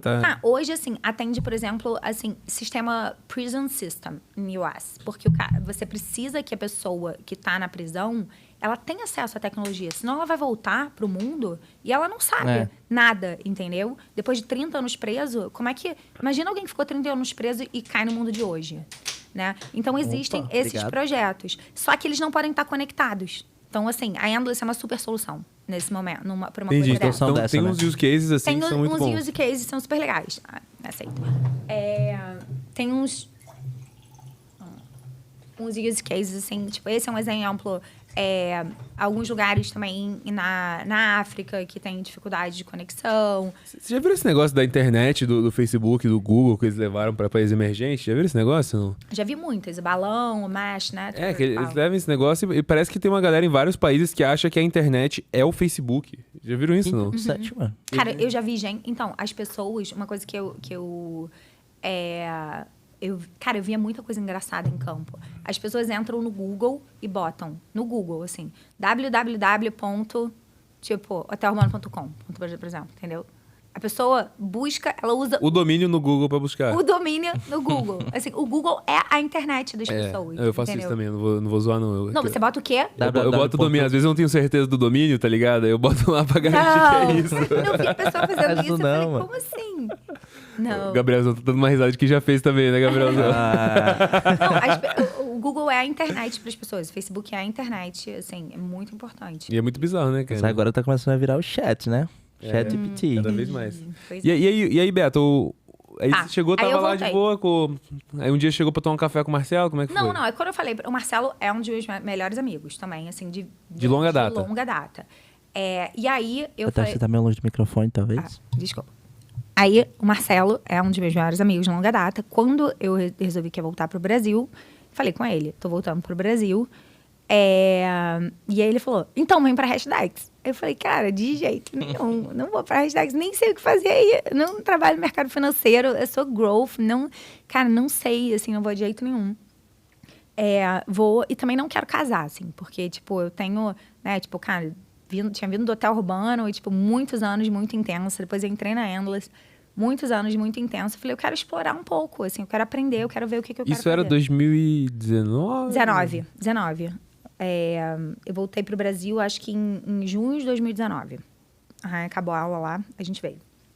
E aí... Acabou a aula, você diz, acabou o ano, né? O ano letivo lá. Lá é diferente, né? E aí a gente veio pro Brasil e eu não ia decidir, assim. E até fiquei um tempo ajudando algumas startups antes de, tipo, realmente ficar na Hashdex. A Hashdex era uma das empresas. Eu ajudei na Volante um tempo. Conversei com algumas empresas e fiquei... para entender o que eu queria, assim. E aí, até eu entender que eu de verdade conseguiria gerar valor na Hashdex, porque no início, até quando eu falava com os meus amigos de mercado, assim, tipo, Hashdex, eles falavam, cara, o que você vai fazer na Hashdex? Como assim mercado financeiro growth? Tipo, como assim, Beta? Vai para startup, não sei o quê. Mercado financeiro se faz assim. Um gestor, que já é conhecido no mercado, fez dinheiro, levanta um fundo quase com capital próprio, assim, com os sócios, gera performance. Com essa performance, ele distribui e ele gera dinheiro. Então, uma coisa bem, né? O cara demora 20, 30 anos para fazer. Nem todos, assim, as coisas aceleraram muito, mas não era muito não tinha uma cabeça muito de... Startup mesmo. De startup. E aí... Mas eu acho que a sacada da Hashdex foi a gente entender que a gente estava criando uma categoria de investimentos, na verdade. A gente não estava lançando um fundo. Era uma nova categoria, tipo, de investimentos regulados. E isso precisava de uma estratégia de growth, de educação, né? De educar realmente o mercado sobre isso, construir novos canais, escalar a distribuição, uma estratégia de produto. E aí eu comecei a trabalhar na Hashdex, assim, sei lá, 2 vezes por semana, assim. Cara, eu fazia muita pergunta idiota, assim. Eu tenho, assim, um carinho enorme pelo meu time, por ter, assim, pela galera braba da Hashdex, assim, o Samir, o BL, o Stefan que trabalhava lá. Salve pra esse pessoal todo aí. Salve pra essa galera que, assim, eu fazia, assim... que é um fundo pra você? Eu sou assim, como assim um fundo pra mim? Fundo é um fundo. Não, mas assim, tentando entender como é que as pessoas pensavam. E a real é que um fundo é diferente pra cada um, tá? Assim, as pessoas... acha que é todo mundo... Tu não acha que todo mundo pensa igual? E, na verdade, assim, o que eu quero entender é como as pesas pensam. Porque comunicação... O que é um fundo pra você, Beta? Cara, é a melhor maneira de você ganhar exposição na classe de ativos. Cara, não, é um veículo de investimento que te dá o suporte do mercado financeiro tradicional. Acho que no nosso caso, os fundos da Hashdex dão exposição a um ativo que tem um puta potencial de crescimento, só que dentro da proteção que o mercado de capitais oferece. Assim, então, perfeito. Esse é o nosso value proposition principal, né? De você... E qual que é essa proteção mesmo, Beta? Eu sou igual você quando você estava entrando lá, não entendo nada de... Não, assim, você tá dentro de um mercado regulado. Então, assim, a Hashdex, ela tem que seguir critérios de governança, de contabilidade, de auditoria, né? De processos, assim, para passar por uma due diligence. A gente é distribuído, tipo, no Itaú, na XP, no BTG. Cara, pra gente passar para ser o primeiro fundo a ser distribuído de cripto nessas plataformas, que a gente tem uma due diligence, assim...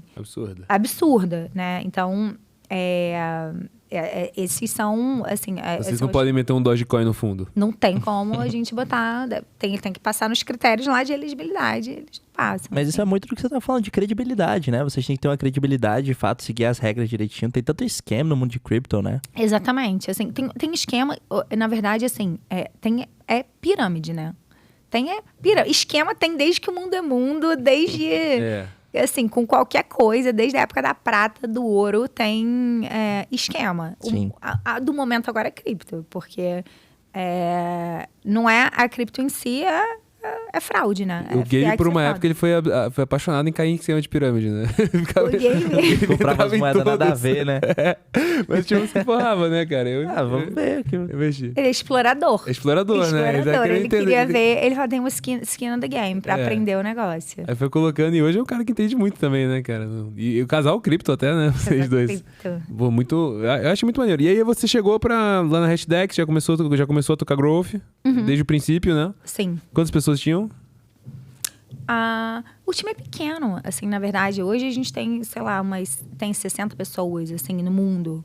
Então, é mais, assim, o principal é, tipo, de operações, engenharia. Mas quando você entrou, era bem... Era, sei lá, 20. E não tinha nem lançado fundo ainda, não tinha... Cara, então, tinha uns fundos pequenos, assim, não tinha o ETF. Hash 11 não tinha distribuição, assim. O nosso principal gargalo era distribuição. Não tinha...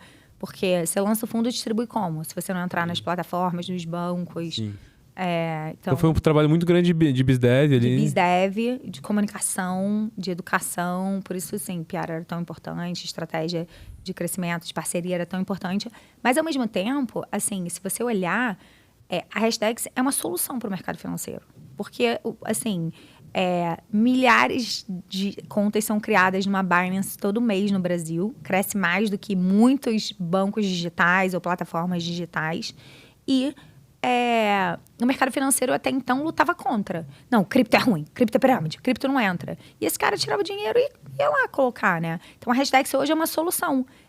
Um banco como o Itaú, a Bolsa de Valores do Brasil consegue manter o dinheiro dentro do sistema que tem exposição a cripto e oferecer um produto que eles conseguem, dentro dos padrões deles, de segurança, de critério de know your customer, de prevenção à lavagem de dinheiro, eles conseguem oferecer como uma solução. Então, a Hashdex é um aliado do mercado financeiro tradicional hoje. Que maneiro esse tipo de pensamento. Uma parada que eu ia te perguntar é quando você estava lá ainda olhando onde que você ia trabalhar, foi o que te apaixonou assim, na Hashdex? O que fez você ficar lá e decidiu mesmo que era essa a missão?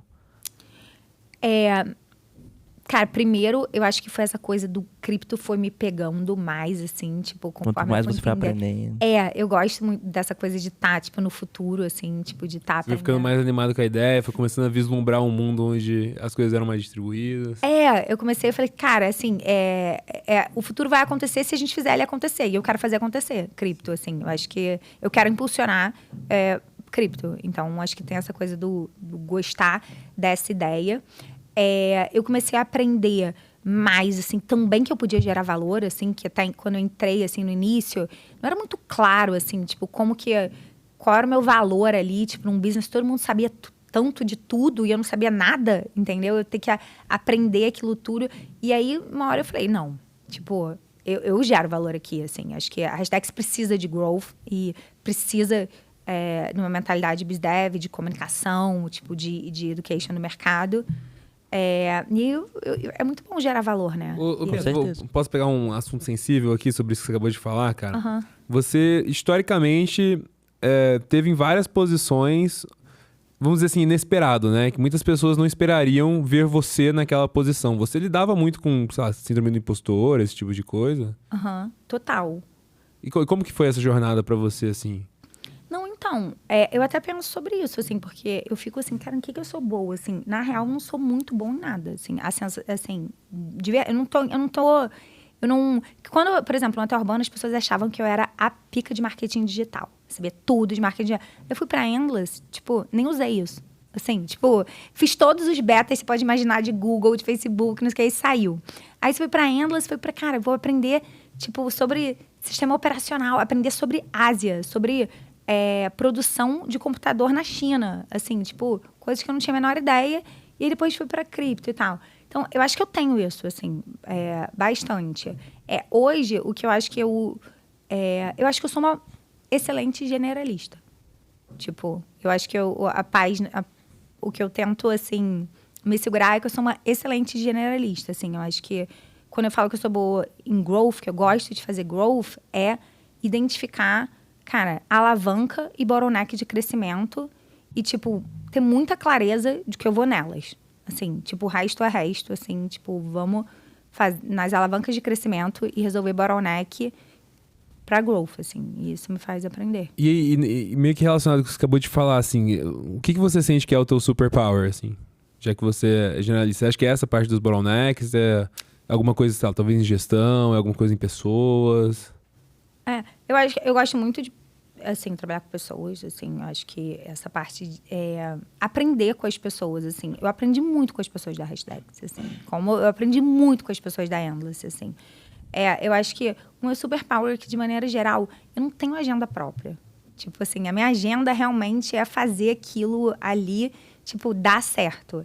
Então, tipo, de maneira geral, eu trabalho muito bem com as pessoas. Porque, tipo, se a pessoa quer fazer dar certo, eu também tô querendo fazer dar certo, tipo, como é que a gente chega junto nisso? E olhar, talvez porque eu tenha tido, tipo, já passei por muitas coisas.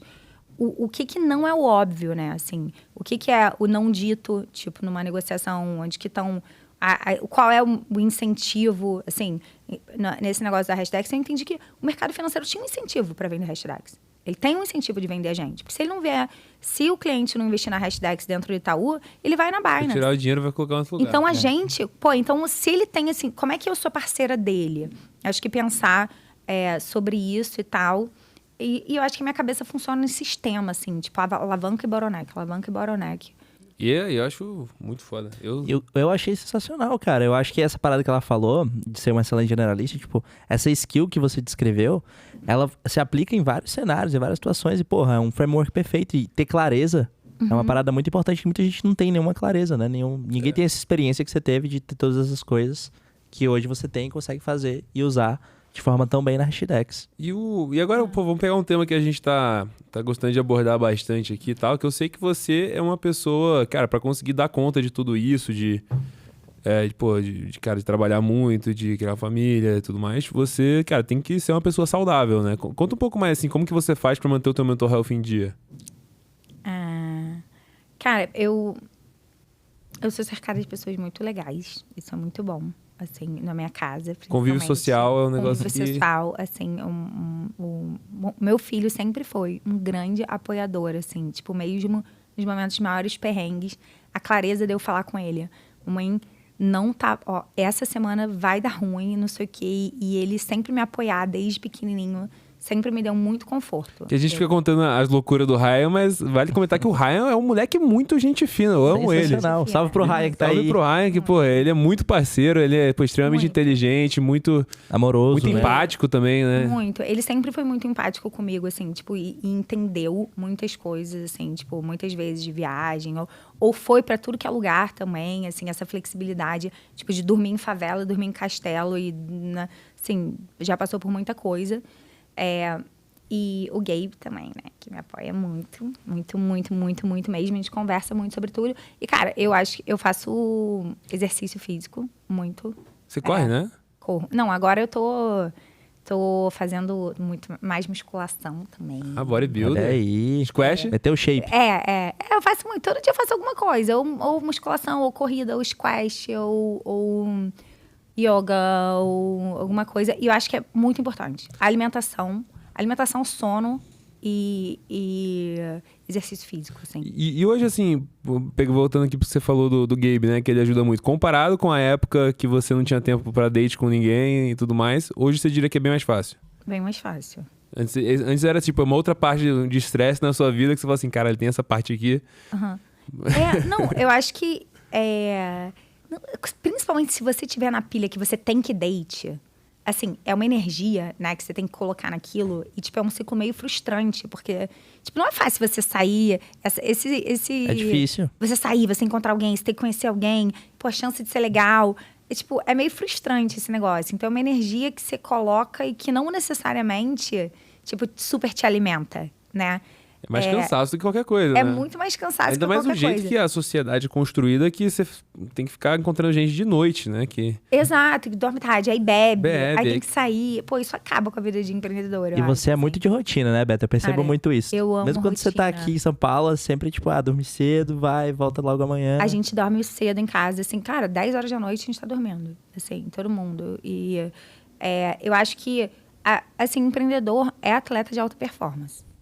Assim, a gente você tá tomando decisões no dia a dia que tem um peso muito grande. Assim, você tá com um brain fog, você tá cansado, você tá estressado, você tá comendo mal.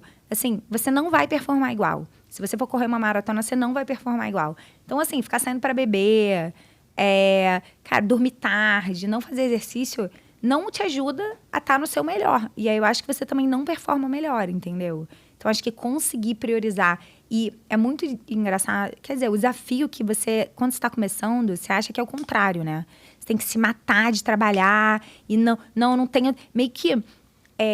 tem quase uma cultura de que é legal você viver isso. É legal sacrificar a sua saúde por horas trabalhadas. Exato. Né? Não, tem uma cultura do Venvance, né? A galera agora remédio e ficar acordada e virar, é maneiro. E acho que eu já tive isso também, assim. Acho que na época eu achava que tinha que estar horas.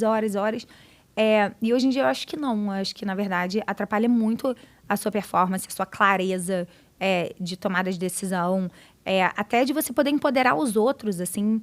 Eu acho que teve uma mudança, assim, na minha vida. Eu não sei dizer exatamente quando, mas, tipo, de aprender a me escalar. Que eu acho que quando a gente é novo, meio que você quer fazer tudo, mas você quer fazer, tipo, controlar tudo e fazer tudo sozinho. E é muito poderoso quando você consegue fazer os outros, né? Assim, empoderar os outros. Empoderar os outros. Né? E você vê, fala, nossa, tipo, cara, meu time é incrível, assim, não preciso nem fazer nada, tá? O negócio vai. Se sente meio inútil até, né? Você fala, cara, essa galera, nossa, brilhante, assim, isso é muito poderoso. Isso é muito poderoso, sensacional. E eu acho que essa parada que você tava falando de manter a saúde bem, tem até uma frase que o pessoal fala muito, né, no meio de empreendedorismo, que não é um sprint, é uma maratona. E aí, se você der tudo, você não vai conseguir fazer, você não vai conseguir chegar no final, você vai se matar, né? É isso aí. E, cara, e tem uma galera que, assim, com o tempo, com o treinamento, consegue, cara, entregar, muitas horas e ter uma vida muito regrada e tudo mais, e fazer exercício, e ter um bom mental health e tudo mais. Mas, eu também sou bem dessa aí, que esse negócio de trabalhar, mandar 16 horas seguidas na cabeça, não dormir direito, não passar tempo com teus amigos, não fazer nada, só vai acabar se cansando e vai ter um burnout. Não, e assim, talvez você vá fazer isso por um sprint, talvez isso vá acontecer em algum momento, entendeu? Mas se você normalizar isso como a sua vida, é muito ruim, assim. E até incentivar isso como cultura da empresa, né? Porque as pessoas vão chegar um ponto que elas vão ficar assim, cara, tô sacrificando tudo aqui, cara, e aí, tá ligado? Tô no estado de alerta, teve uma vez que saiu um cara do meu time, e ele falou que ele ia sair, ele ia montar uma empresa, né? E eu fiquei meio com pena, assim, dele sair, assim, porque eu falei, cara, é um cara bom, tinha futuro aqui dentro, era no hotel urbano e tal. E aí, ele falou assim pra mim, cara, Beta, eu entendo, eu sei que eu tenho esse espaço e tal, eu admiro muito você, adoro trabalhar com você, mas eu não quero ser você. Aí eu falei, what? Ele falou, cara, assim, eu não quero, essa é a progressão de carreira, eu não quero ser você, eu não quero ter a tua vida. Caraca, isso aí deve ter sido um choque, né? Cara, eu fiz assim, what?